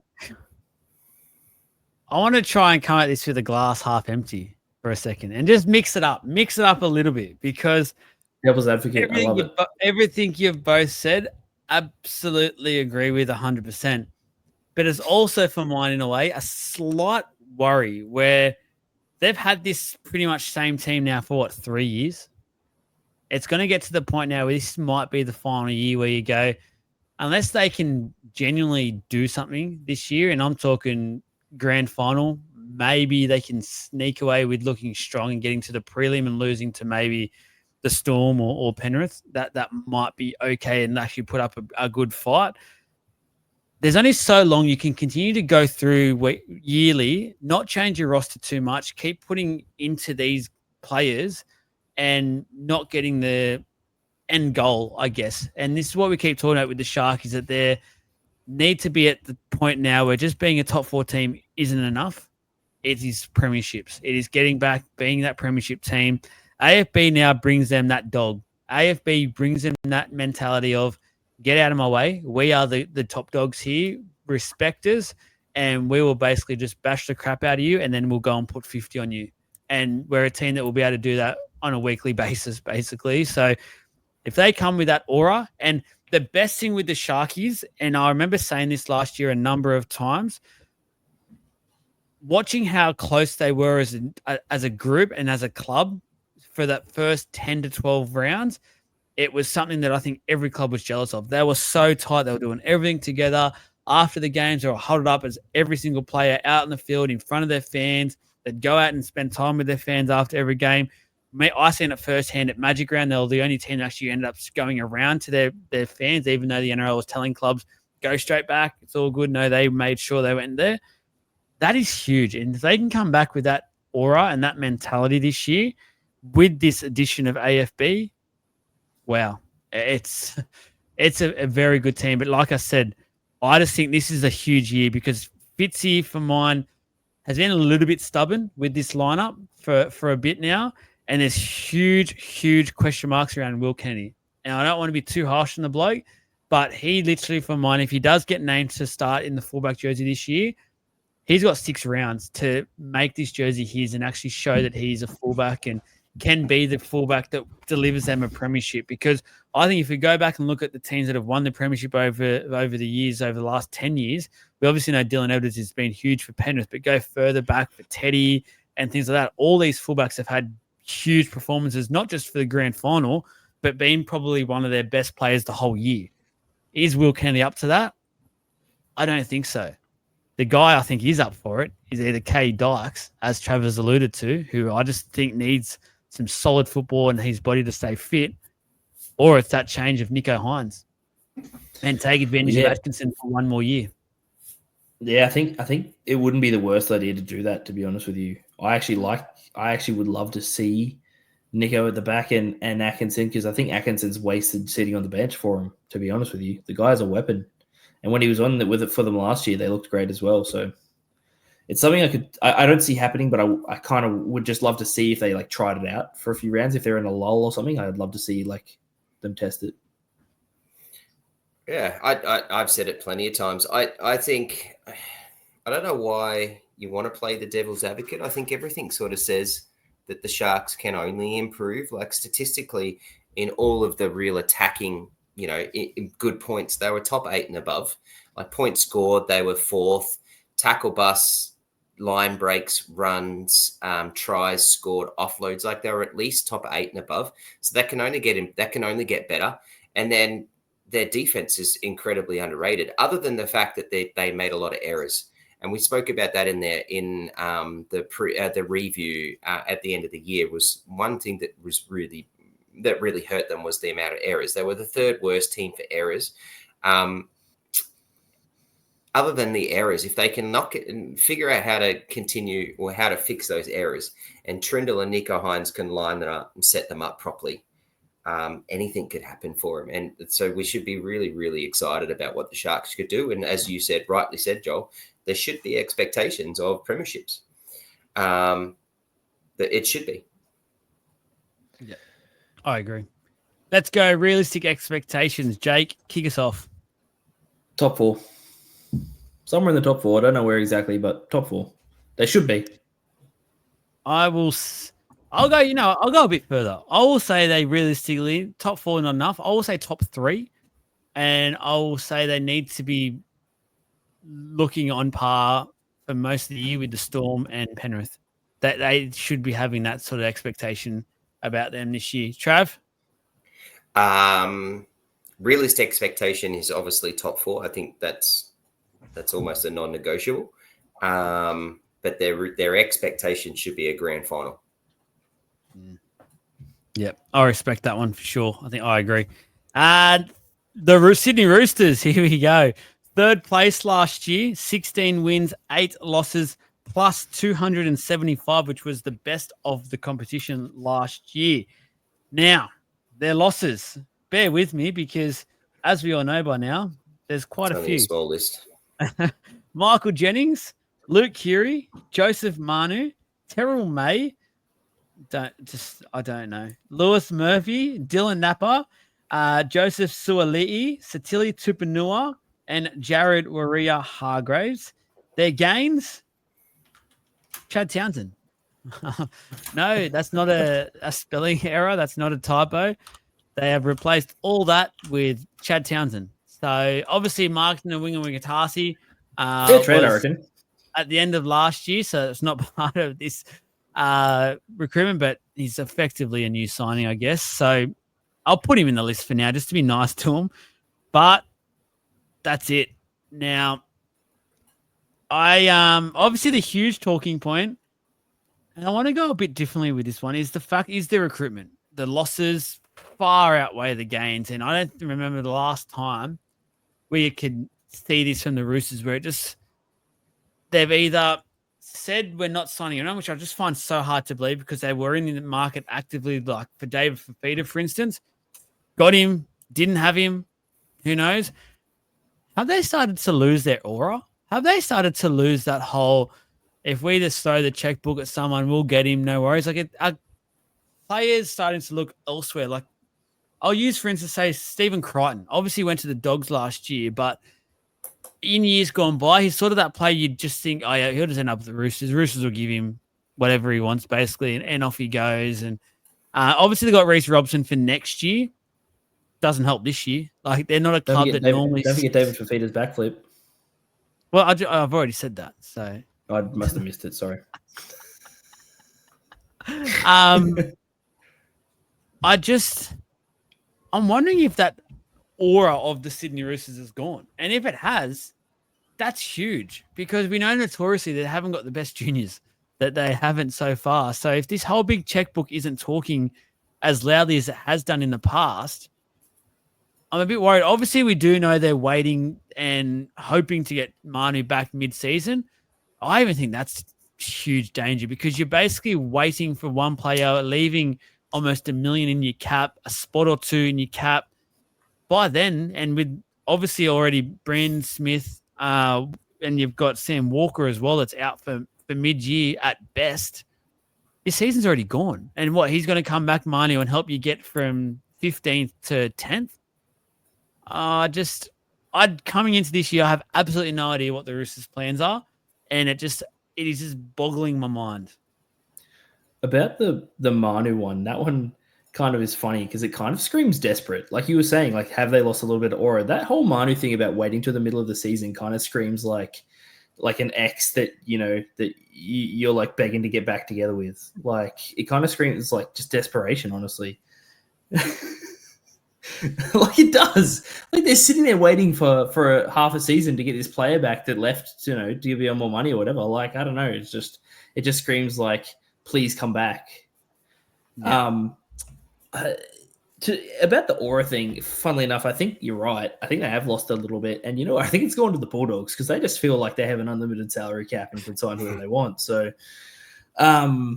yeah, that being said, what I will say is I feel like at the same time, the Roosters might have just kind of said to themselves, there's not that many people this season that we realistically want.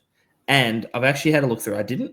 At first, I thought they'd lost way more people. Like, they have lost a lot, but the team that they still are going to put out is still very strong, to be fair. I'll get through in a second, other than maybe the halves, potentially. That's big. Yeah, well, obviously. But I'm saying, like, I don't think that there was necessarily... I don't think... they obviously tried for Ben Hunt, but I don't think other than that, there was that many that they really wanted that they could get this year. So I think they're trying to be a little bit patient, and it sucks because I think it sucks for them. It's just a bit of timing issue with it being said. But the rest of their side, like, they've got James Tedesco. Obviously, we know what he can do. The guy's a freak. Daniel Tupou, same thing. They've got Billy Smith in the predicted team list I'm looking at. They've got Billy Smith, but I don't think he's the one who's going to be starting from reports that I've been hearing. It's Toa. You guys would have heard. Yeah, Toa. They've got Mark, and I looked this up. Mark Nwanga Ni Tawaze. I looked it up. That's why I missed what you were saying about David Fafita, because I was looking up how to pronounce his name. Dom Young, absolute weapon on the wing. Then this is where I was saying that a bit of their issue is, I suppose, is like, yeah, young fellow, you don't kind of have the question marks around is Sandon Smith. And Chad Townsend, I hate to say it, but I think he's a bit long in the tooth. I think he's a bit past it. Personally, I don't know. I just don't think he's done enough recently to get past the washed allegations.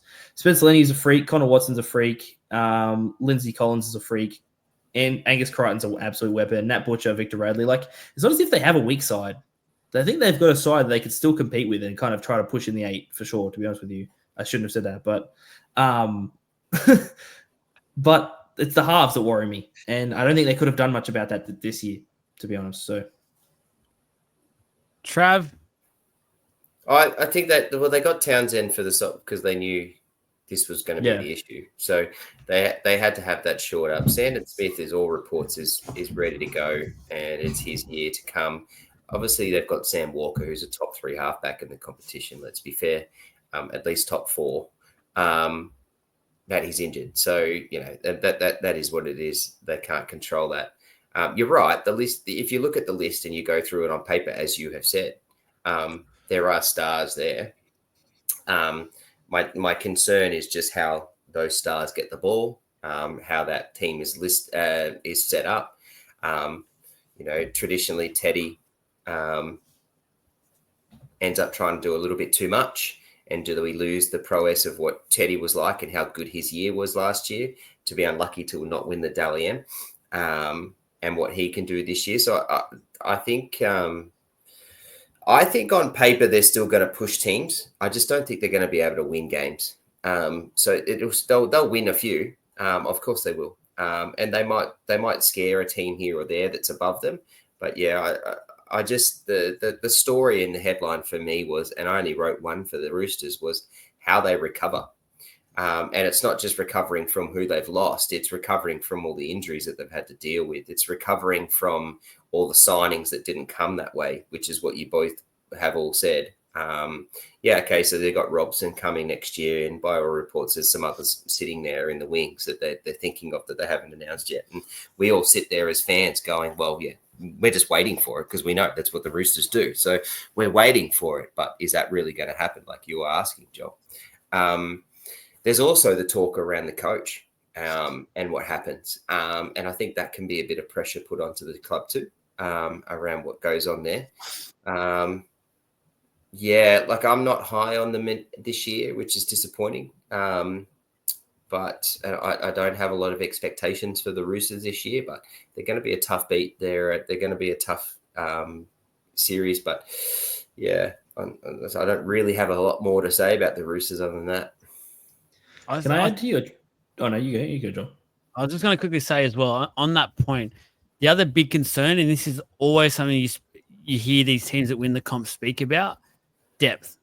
Yep, they've got a good side on paper. As soon as they lose 2 or 3 players, they're gone. Like, even at the moment, their full strength round 1 team for mine, their bench looks quite like there's a drop off. That you can't go past it. And then after that, like, you just feel like as soon as they lose, imagine if they lose 1 more in the halves.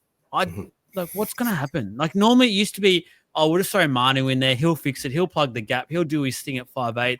And away. They don't have that now for at least 12, 13 weeks. They don't have Sam Walker. They don't have Brandon Smith. Connor Watson's going to be playing 80 minutes week to week at hooker.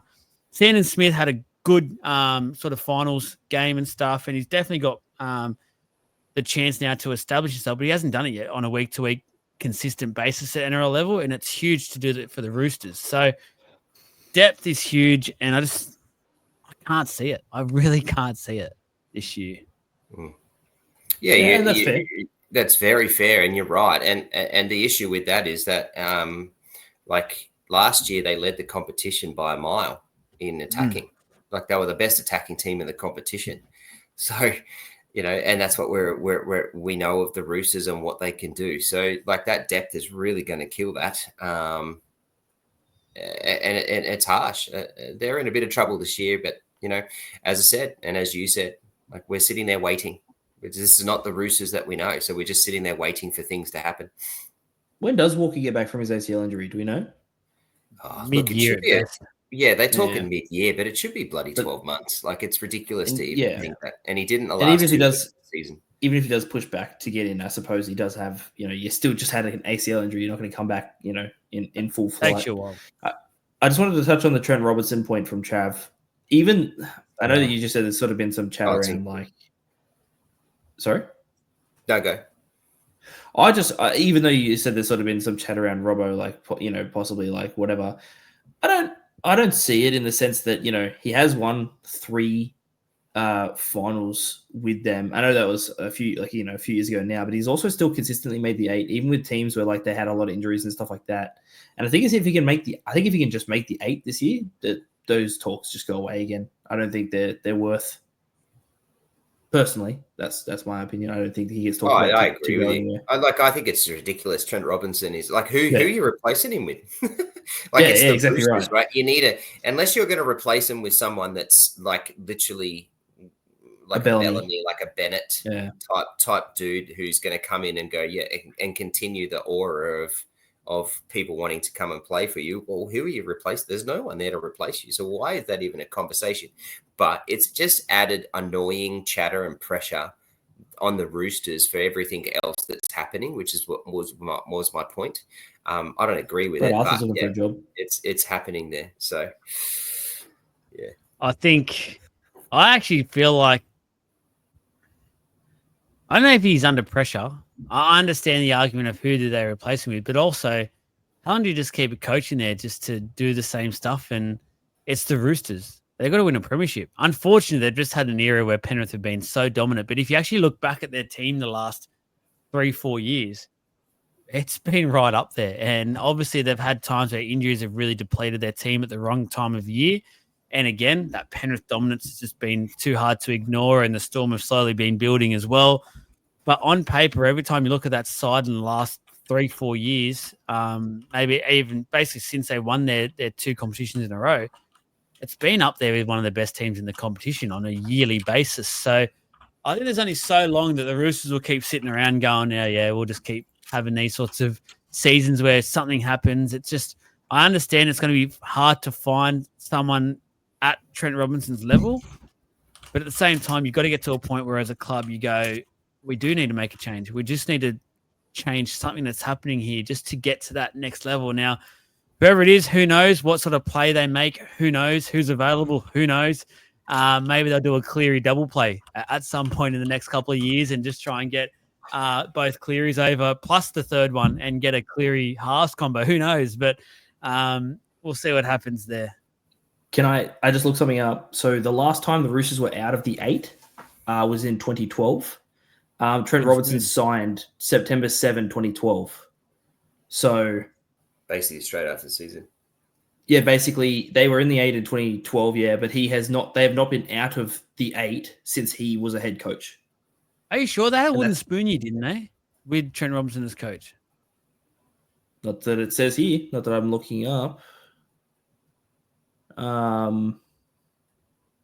It says he commenced his contract in 2013, and then it says that they haven't had a. Oh, I swear on my memory bank, mate, it's been a bit flogged lately, but I think there was a year where they had a wooden spoon or very low finish, and then the year after they literally made finals and went on a huge run. So it says the last time they won the spoon was 2009. So. I don't know what I'm thinking about, guys. Apologies. All I'm saying is, if that is right, then Robinson has not been out of the 8 since he was a coach at the Roosters. So why would you, if he continues to make the 8 every year, why are you getting rid of him? That's all I'm saying. Agreed. I mean, the Storm aren't getting rid of Bellamy after not winning a premiership for 4 years. Yeah, it's just it just makes no sense to me that conversation. Yeah, no. There's teams that are trying. Yeah. Anyway. One final point before we move on from the Roosters. I just want to quickly touch on James Tedesco.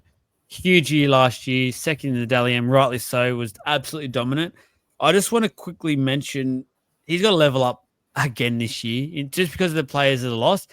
My concern for that, though, is we've seen Tedesco in the past. Whenever he has this expectation of himself that he has to do more, he doesn't quite get to that level anymore. And last year was perfect because Sam Walker stood up. James Tedesco got to play a traditional fullback role. I'm very, very concerned around that. And I just hope for Tedesco's sake, because we've seen the doubters come out for him a year and a half ago or the season before last and say, retirement, things like that.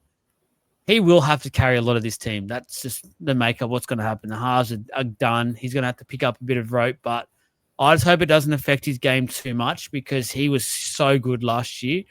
I hope to see that form again because it was great to watch him in that form. I do too, but I think unfortunately what you said is going to come true. I think he's going to try too hard and kind of strangle himself a little bit. Yeah, the only sort of counteractor to that is that he's had a whole preseason knowing that Sam Walker's not there, Townsend's here, we've got Sandon Smith. So it's the difference. That in the past, Teddy's had to do that whilst he's had to adjust on the run. Whereas he's had a preseason, he's been able to do the reviews, he knows.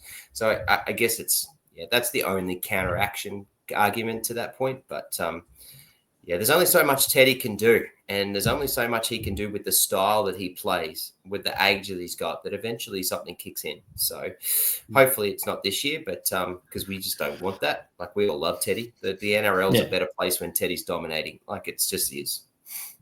Yeah, for sure. I agree. Realistic expectation for the Roosters. Unfortunately, I actually haven't out of the 8.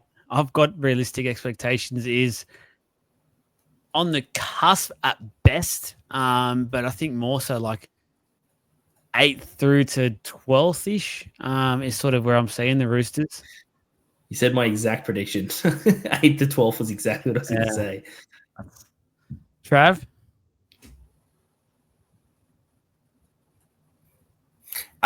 My realistic expectation is the Roosters are going to enjoy the memes more than they're going to enjoy their wins and losses. And my point is the commentators and everyone's going to love the name. So was he wrong or was he Wong or was he right as he gives the ball to Nakatasi? But no, he butchers it from Nat Butcher. That's just going to be so much fun to listen to the names and how they play this year. The memes are going to be way more enjoyable than the way that the season runs. I don't think they're going to be anywhere near the 8 this year. I think they'll be just above the bottom 4. Shout out to my Supercoach team, which is named it's so Wong it's White this year. So, and Jake, just to let you know, I just did a quick bit of research. I've been multitasking, which apparently us males can't do. I just proved we can. 2016, they finished 15th. I knew I wasn't going crazy, so they finished. So 1 year out of his 12-year tenure, they've been out of but the all 8. I'm saying is it did happen. I did All right, remember. fair I'm enough, just fair making sure my mind wasn't losing it, which.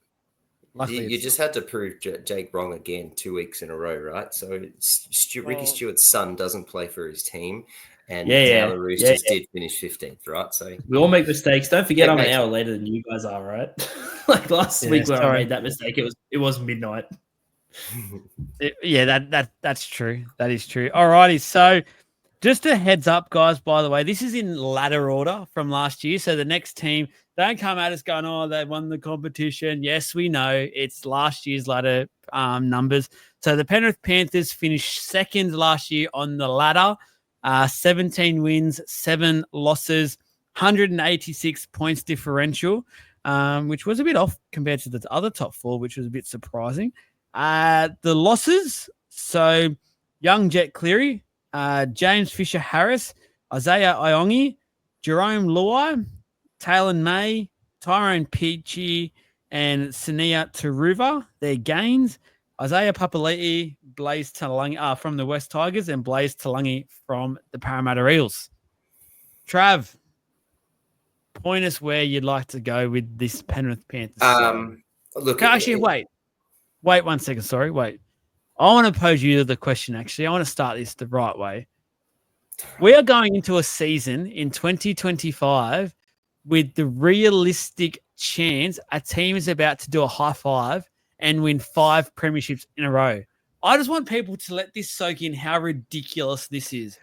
In a salary cap era where they literally have lost quality players every single year and basically replaced them most of the time with just juniors or players that are lesser of experience every single time, they have continued on their merry way.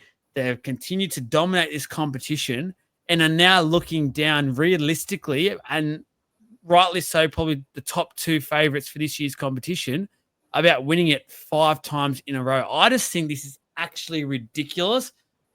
I'm glad we get to live through it and we're getting in 20 years' time, we can sit back and go, we were in that dynasty. We watched it. This team was ridiculous. Trav, I can't believe we're sitting here saying it. I don't want to continue it. So, yeah. Take your hat off. It's amazing, isn't it? It's unbelievable, and we've been privileged to be able to watch the success that we've got. You know, I've said this a few times, and something that Australians don't do really well is we have this sort of, I think it's tall poppy syndrome, right? Where we just don't like people being successful. We just don't like clubs, sports, and around sporting being successful. And we need to bring them down. So we're constantly always trying to bring people down. It's just what we do in our sports culture, and it's really frustrating. And I actually never really thought about that until a dude named Mark Howard, who's a commentator for cricket and commentator for the AFL and things, started talking about it a few years ago. And from that, it really stuck to me. And I've done a lot of research around it, and it's what we do. So therefore, we sit there and we go, well, Penrith, we don't want them to win a fifth because they've already been successful enough, right? It's just astonishing. It's just astonishing. And the people just need to get over ourselves and go, literally, you know, they are legitimately an opportunity. And so my point to come through to that which is what I've got, is when is enough enough? You know, like, when is enough and going to be enough? Like, there's so much to that point. And what I'm trying to make is, you know, 5 in a row, like winning 1 is hard. Winning 2 is harder. Winning 3 is harder. Winning 4 is ridiculous. Like, almost winning 5, that, you know, people are talking around that being impossible. Well, it can't be, because they've got an opportunity to do it. So when is enough there? But then when is enough around the players just going, like, how many, you know, do we really, like, is the motivation and the hunger to continue to keep going there when you then got enough of how many more people can they lose that are superstars to continue the train and the rolling on effect of more players coming through? And the way Penrith have been going, obviously they continue to keep filling those gaps in. I think this year, the enough in terms of players leaving, it has been replaced really nicely with Papali'i and Talangi. There's a bit to decide. There's still a lot left to be decided with those two around whether they're ready to step up or can. But I think they're 2 big steps to do some replacement and help out. So I guess my point and what I want to talk around is to segue off what you were saying, Joel, is, you know, when is enough? And how long can that stand for? I'm going to hit your point in just a second. I want to say something before I do, because obviously this is a very big one, being who they are. I think that what we've witnessed is such an incredible achievement in all of Australian sports. It's probably one of the biggest in all of Australian sports in a long time, ever. It's huge. It's ridiculous. That being said, now enough is enough. I'm over it. I know you just said, you know, that's why I'm going off your point, is I am over it. I would like anyone else to win, please. Oh, we do, but we have to be like, I agree. Like, I'm the same. We have to. Well, like, we all sit there and go, yeah, when is it? When it's someone else's opportunity. Let's go. But let's not be negative about it, and let's not bring it down into that sort of stuff, which is what I see, like, in some of the groups that I'm in, what I see in some of the papers, the social media comments and stuff like that. It's that bringing everything down. It's that tall poppy syndrome that we have, that we just got to stop doing it. Like, we just got to sit there and appreciate exactly what's happening. I agree, though. I want my friggin' Storm to win this year. So piss off, Penrith. Yeah. But, To clarify, I don't obviously wish anything bad upon them, and I think that so far what they've done is just incredible. I can't state that any further. Like, it is such an achievement in the sport. But it is enough. Now is enough. But what you were saying in terms of the how often can they keep bringing in those players to replace those gun players? The thing that kind of, I suppose, works in their favor is, they're losing usually about 1 or 2 at a time. So they're keeping such a cluster of, like, you know, they're picking the right people to replace them, and they're giving them that season, I suppose, to basically learn the systems, and they learn those systems very quickly and are able to play within those systems, and then they might lose 2 more, and they do the same thing. Like, it's not like they're losing large, big chunks at a time, kind of thing. And they keep, the biggest thing they do is they keep that nucleus, and the nucleus of that team is Isaiah Yeo, Nathan Cleary, Dylan Edwards. I wouldn't have even said Luai, to be honest with you. I'd say those 3 are your biggest big hitters. Last year, obviously, Luai proved all of us wrong doing what he did with playing like that halfback role and basically carrying the team through a lot of it on his own. Not on his own, but like he was playing halfback for them. But I think, like, The big issue here, if there's anything that's going to ruin them this year, I'd actually say it is Nathan Cleary going out. Like if he's injured for a big amount of time, because I don't think they have a player who will step up like Luai did last year. I don't think Blaze could do it on his own, especially not. And I wouldn't say that Schneider's shown enough that he could do it on his own either, like do that kind of role. Luckily for him, he has that team around him that's so good, but if there's anything that's going to stop him, it's that. I'm not doubting him anymore. I've had enough. No. I just reckon I'm just going to go ahead and just say they'll do it again. Why not? But honestly,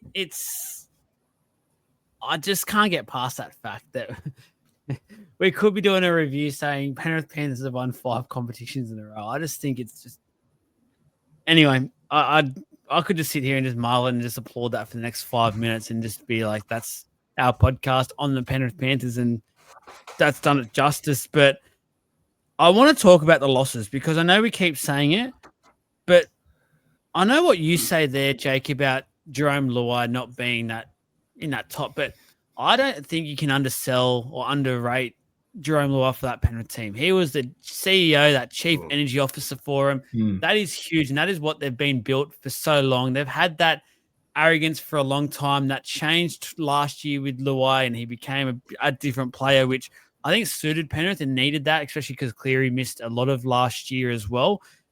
But his energy and what he brings, I think the team will miss that. Obviously, they've still got To'o, which will bring that a lot, no doubt about that. But Luai's influence on that dressing room will be very sorely missed. I've got no doubt about that. The other one, that's fair. I think James Fisher-Harris, again, do not underestimate how big that loss is because he is that forward that I've said it before. I don't care who it is versing him, whether it's AFB, whether it's Payne Haas, whether it's Tarpany. They're thinking that night before when they're going to bed going, I'm about to verse James Fisher-Harris. I'm about to get the crap beaten out of me, and this isn't going to be fun. And just straight away, that intimidation factor that he brings for that Penrith team. And you always knew that any big game that Penrith were in, James Fisher-Harris was probably one of the top 3 players of that game. And they're going to miss that because there's now pressure on Leota to step up, and not doubting Leota to do. He's done it very well in big games as well, but he's got to be that guy consistently now and make sure he's that big dog. And I think Fisher-Harris is I think they're both almost as big as each other, and it's the biggest losses I think so far for Penrith. Yeah, I agree. I'm going to miss the Bash brothers. Yes. And them working off together. It's a scary sight. And 100%. Leota's still Leota, and he's still he's half a Bash brother now. Because even with what they've got and how they've replaced it, like it's not the same. You're not going to get the same out of anyone else in that pack that's coming to step in. So, I think clubs are sitting there going, thank bloody Christ, Fisher-Harris is not there at that Penrith team anymore. I'm happy to play Fisher-Harris over the Waz when he's by himself, and I'm happy to come up against Leota when he's by himself. But together, we're thanking our lucky stars. I was actually going to add, you were talking around that little core around Cleary and Yo. I would have said Fisher-Harris was probably just as important to that core nucleus as those guys as well. Obviously different player, but very much culture setter, very much that big personality that you needed. I would have added him to that. Can we just praise and heap praise on Isaiah Yeo for a second? Can we just take the moment to give him some limelight and just really appreciate how good he has been for this club and just how good he is? I'm not even going to say he's not just the best lock forward in the competition, but for mine, he's right up there, like a top 5 player in the game. Like his influence and how good he is now can't be undersold anymore. He's so good. And while they've got him and Cleary there, especially with the big games, they basically go into as favourites anytime they have a big game with those two. And the pressure he takes off Cleary, like it's just little things that he does, but he just knows every time whether to run, whether to pass it off to Cleary, whether to take the hit and do the offload. He just knows every time. He never gets it wrong. He just never gets it wrong. I don't get it. Jake? He's an absolute freak. The guy, like you said, is probably one of the top 5 players in the competition. But if I'm going to heap praise on anyone in that team that isn't Nathan Cleary, of course, I want to heap praise on Dylan Edwards. I think the guy's work rate cannot be understated. He is the hardest working fullback in the competition. I'll die on that hill. He is the hardest working fullback in the competition, besides maybe one, but at the same point, you know who that is. I'm not gonna name him. He is the difference maker, I believe, personally. Like if there's somebody who I'd rather have going into a game with me, I want him. I think he is just that guy who you can just rely on again and again. And if your forwards are getting bashed, he will take a hit up. He'll take more than one hit up. He'll take 3 hit ups in a set if he could. Like the guy is he just does not, no tolerance. Sorry, so much tolerance for pain and just suffering. He just doesn't care. He just keeps going. Yeah, I agree. Trav?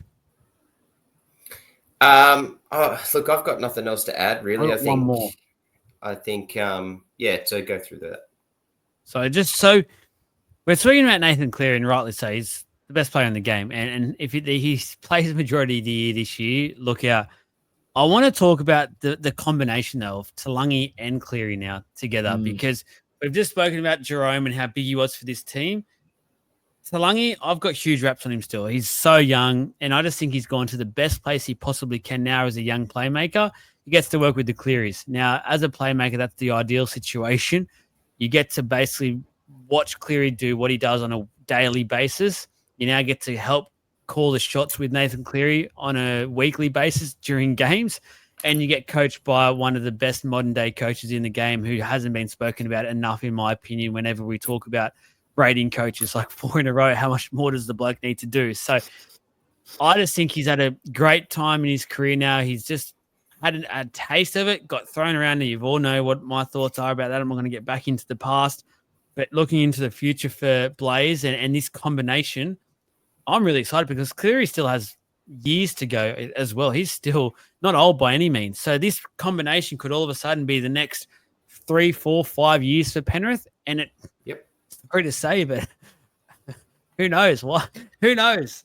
It is terrifying. It's terrifying how likely it is that they will win another one. Like it's not like it's some outside shot. Like they're probably still the favorites to go again, if not the Storm. Like they're the neck and neck almost, you'd say. So. Oh yeah, it's crazy.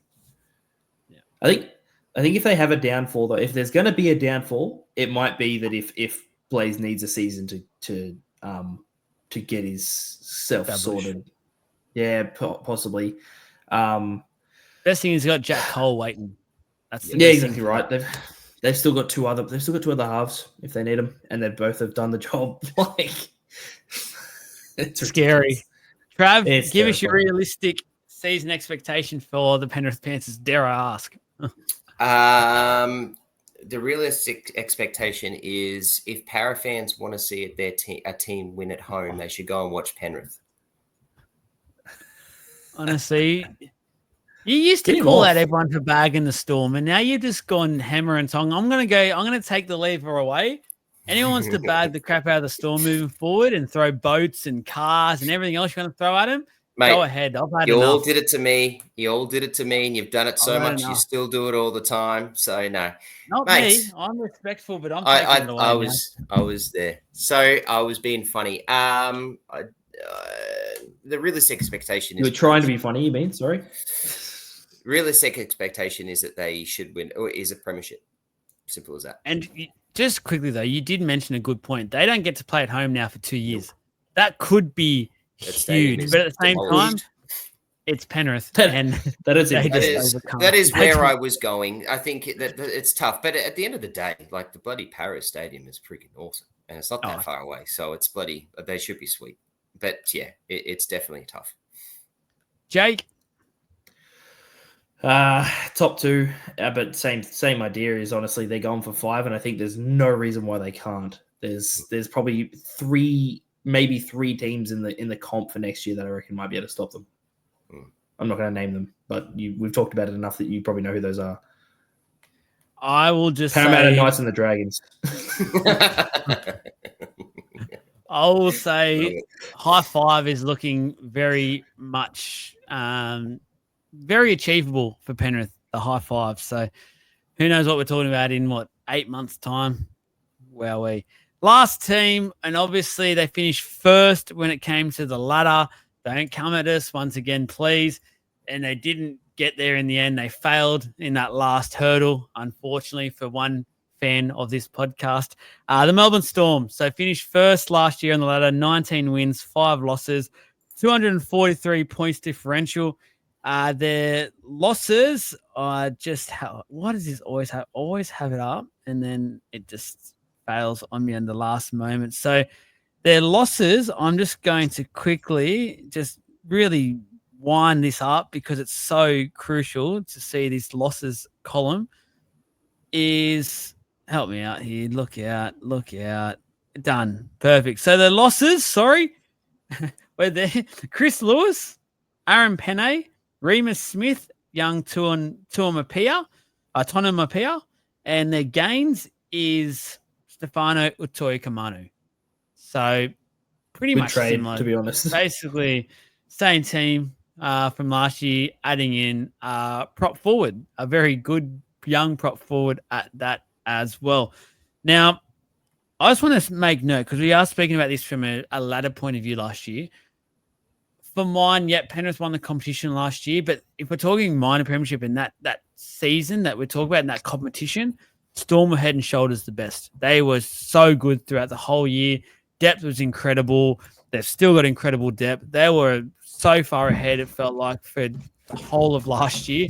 Apart from that one final series game, it was scary. To come in now to this year with basically a settled and healthy spine is the first point I'd love to touch on. Is just you look at this side and then you think about that depth as well that comes with it. It's scary. Yeah, no. Well, I thought I was up, so I was gonna shake it up and almost give you my prediction straight away because you look at the side and you kind of if my point. Here's my point. My point is, can they stop the Panthers? That's it. That's my point. Is can this be the team that stops the Panthers? Because I think if there's any team that can, it's this lineup that I'm looking at. I know I'm looking at a predicted lineup for round 1. Who cares? Like it's just unbelievable strength everywhere in the park. There's nowhere you look on that. There's nowhere that you look in that starting 13 that you think, oh, that might be a weakness. You might be able to exploit. You just go, what do you even do? Like it's a terrifying team list to look at. And I know that Trav is loving hearing this. His ego is his head is exploding right now, but it's true. I'm not going to lie about it. I think that they won't make the 8. Yeah, bottom 2 to be honest. But if there's and the sort of scariest part about it is, if they do have a half go down or a fullback go down or a hooker go down, they have Tyron Wishart to sit in there and just be an absolute freak. Like they have great depth in those positions. They've got Farlongo, Pezzett. Like you have players who should be starting at other teams as their backup players, and that is the terrifying part. My question to you guys is, can they stop the Panthers? That's my point. That's where I want to go with it. Trav can answer that. The movie. He still has nightmares. No, I don't. We got beaten by a better team who's a dynasty. But yes, we can. 100% we can. I mean, we were the best team by far and away for the entire season up until the grand final last year and went into the grand final as favourites. So we certainly can. It's just a matter of whether we get it done is the question. I think the thing is, and what's great about this year for the Storm is that it's an oily machine. So it's only been minor tweaks that have changed, right? So we haven't really lost anyone this year.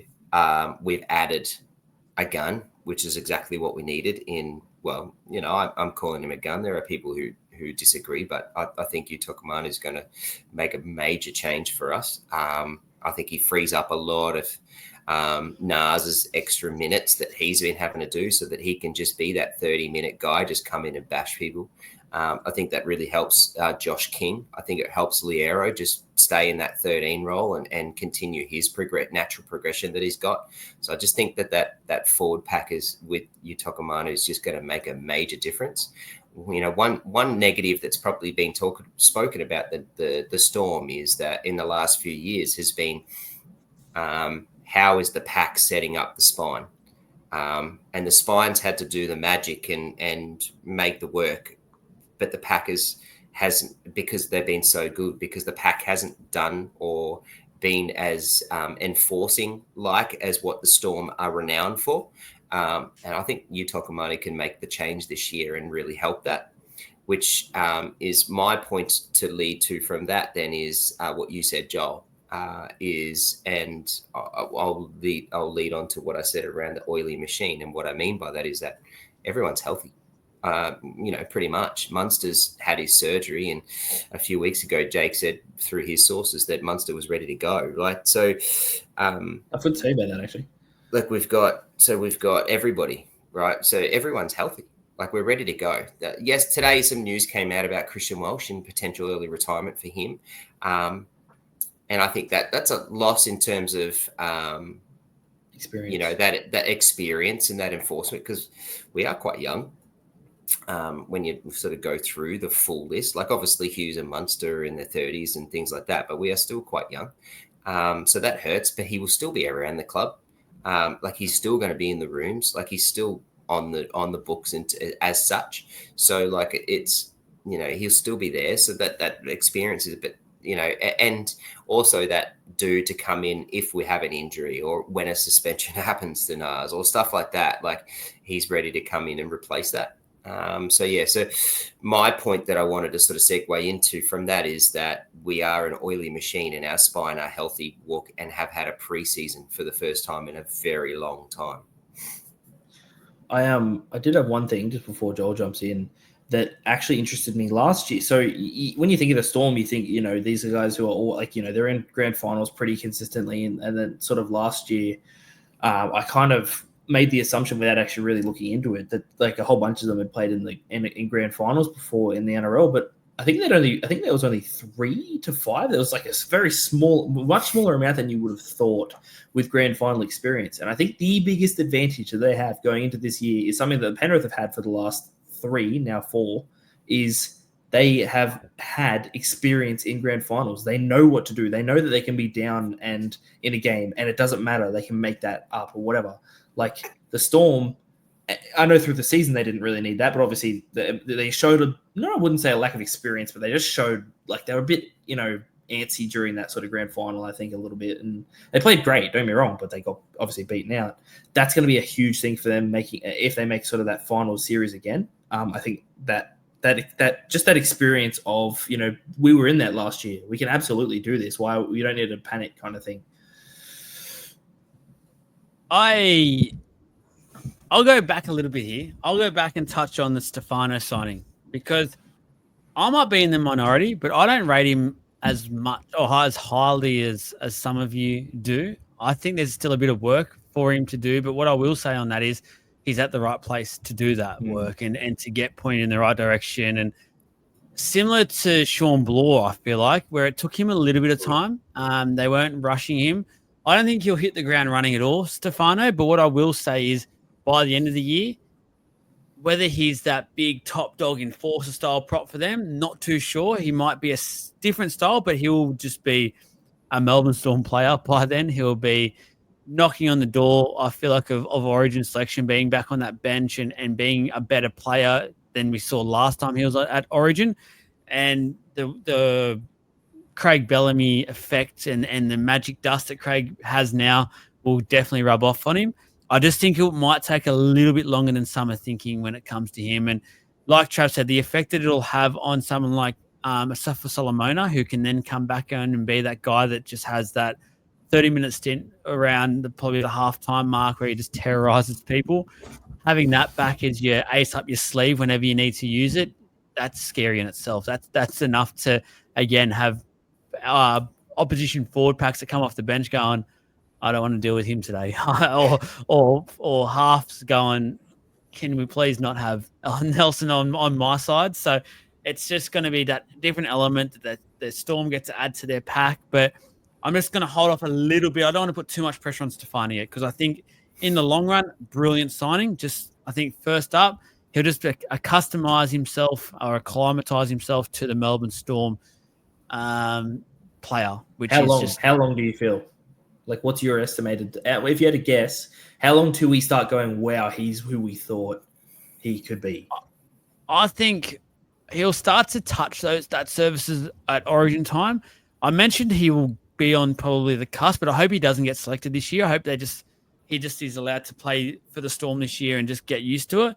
Then by that finals run where we go from round 20 onwards, he'll be that guy where we're going, all right, yep, Stefano is crucial. And we'll probably be talking by doing our finals reviews, our previews and stuff going, he's a vital element to getting the spine on the front foot, getting the backs on the front foot. Like, it comes off him. So, yeah, I'd say probably around like that finals, when they start running into finals, getting that momentum will be where we get to see him really take off. Which I don't think is a bad thing at all, because I still think you'll get quality out of him before then. Yeah, I was just wondering if you were going to say that. I don't think he's going to be bad by any means to start the year. I think he walks in. I think he just plays a role. I think the expectations aren't set on him. I think the word, that everyone's gone to him and said, look, we've got you. We headhunted you. You're the one person we wanted. Do this role and just grow with us and improve. And by the end of the season, you'll be up there. I think that's sort of where it's at. Yeah, I've got another point. I don't feel like he needs to do much necessarily at the Storm other than his role, which is just even if they felt like they just went, we want to use you as a battering ram. I just want you to go, and whenever you run, just run it 100%. The rest of the team can definitely work off that, and he can do that. We've seen it. He's got leg drive. That's one thing. He's not like, when I was watching him for the Tigers, I never thought, he's incredible. A lot of the time, you felt like he was the only front row forward on the pitch on the field. To be fair, for the Tigers, but one thing he did do is he's hard to get put to the floor. Like, he just tends to stay standing and get that quick play of the ball. So if he can do that for the Storm, that's even scarier, because obviously with Harry Grant in at hooker, a fast play of the ball is the most dangerous thing for an opposition. Yeah. Trav? Good point. I have a couple. So one of them I wanted to quickly talk around is around the rule changes and some of the things that, and I waited till the Storm because I knew we were coming after the Penrith. And some of the things that the two teams that have been renowned for over the last years is being able to exploit rules and rule changes. And so I'm eager to hear your thoughts around that with some of these rule changes and how that might affect the Penrith, Panthers and Storm. Do you mean the playable one mostly? Or? There's a few, but yeah. Yep. I think the play the ball one will suit you because you wrestle. You're very good at it. And it just helps you slow it down a little bit more. And the fact that the teams have to get their foot on the ball now, which just slows it down that little millisecond more, plays into your hands perfectly. I'm glad you said that because that's kind of where I was going. But I think it's a legitimate thing. Yeah, but I think it's a legitimate thing because constantly it's spoken about the two teams, particularly Penrith and the Storm, around their exploitation and people having a go at the two teams because of, their way of getting away with things as such, or having penalties being called against them because of the way that they play and what they do. And I think it's a valid and a really important point is that, there are some key rule changes around those things and what those teams can do to exploit that. So I wanted to just sort of pull that up. The other thing I wanted to talk around was I think something that's really going to shore up the Storm this year that's really underrated is two players. One, Munster, the mad dog, and how bad and how eager he's ready to just want to go, you know what, I've probably only got another 12 to 2 years of elite footy left in me. I want the mantle back as being being the best player in the competition, because there was a period of time where he was rated the best player in the competition. So I'm really excited to see what he can do. And I've seen so much words and conversations around how excited people are. I actually saw someone stupidly tell me today that the Storm could potentially put him in the 13, or even in Origin, pick him in the 13 spot because Dearden just has locked that number 6 down. I just think that's stupid, but that's how good Munster is, right? Is that you think, Jesus, so we can put him in the 13. Like someone's contemplating chucking Munster in the 13. The other one I really wanted to talk about that's really important, that I'm just really excited to watch is how much he's improved our team is Howarth. And I'm just so eager to watch this young superstar just turn into a legitimate superstar in the centres. I know Joel loves him. He's got I saw at his house, Jake, the other day. He's got a half. He's got Howarth with his shirt off, sitting above his bed on the roof. I saw that. True facts, everybody. It's there. Ask his missus. But and word is, I think I reckon there was another piece of paper just on the bottom. So I reckon maybe he's covering something up that he might have copied and pasted from some other image, maybe off Pornhub or something. But because he loves Howard so much. But I'm keen because I think that the Storm. We talked about the Storm and how good they were, but geez, we were a whole nother level team when Howarth came into the centres and owned that centre spot. I think he's going to be enormous this year, and we're going to ride that train this year. He's definitely an up and coming freak. He's a weapon. I agree. Yeah, I don't agree to the level that maybe Joel does, but I do agree that he's going to be very good. Well, how can you not look at that photo he had pre-season? His gun's just bulging. Wow, I'm excited for the full preseason where he gets to just train in the outside backs as well. Let's not forget he was a back rower 12 months ago, and he's now a centre and is closing in on being an elite centre that quickly. And I remember doing the centre ratings start of the year, and people blew up because I had him so highly. But there's nothing for mine to suggest he's going backwards either. I think he's just getting further and further up as the season will go on this year, which is exciting. But for mine, I just don't want to individualise or point out too many players in this lineup because I think they've all got like valid reasons why they could be a huge point. Yeah, like you then talk about your Pappies, you talk about your Hughes, like the Hughes storyline we haven't even touched on, but that's one because Dally M last year, does he back it up? Does he need to even back it up because he's got a fully fit Munster now? So they'll both go back to just working off each other, which still works so well. There's just that much storylines. Haven't even talked about Harry Grant at the moment, the best hooker in the competition by the length of the Flemington straight. There's that much in this Storm section, but I just feel like we should wrap it up by our realistic season expectations for this side. I'm happy to tee us off first and just say it's winning the comp. That's the realistic expectation for this side. The only thing I'm curious about is just to see how much the referees actually play on their side as well, and if they get that 14th man advantage for majority of the season, because they'll go through undefeated if they do. You can help yourself. Trav, I had to come back. Yeah, win it. It's got the realistic expectation is to win it, and without winning it, it's a disappointment. Jake, I'd argue that's the same thing. They're gonna come back from last year and go, you know what, we should have won that, but we still have the same team, and there's no reason why we cannot do it again. Yeah, good point. So top that's one, it. they're gonna end number one.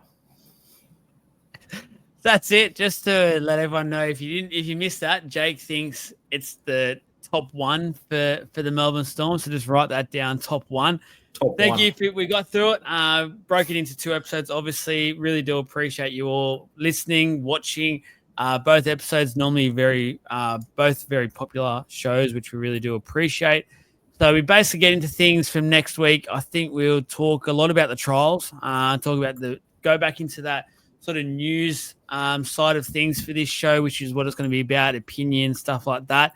And then let me just tease you now, for those that have got through this episode, I will let you know now we'll go to the live shows the week after. So the week of Vegas, we start our live shows, which we're really excited about. We'll be plugging a lot more as we lead into it. But remember, guys who have watched it in the past, I know we've got a much bigger audience from this preseason.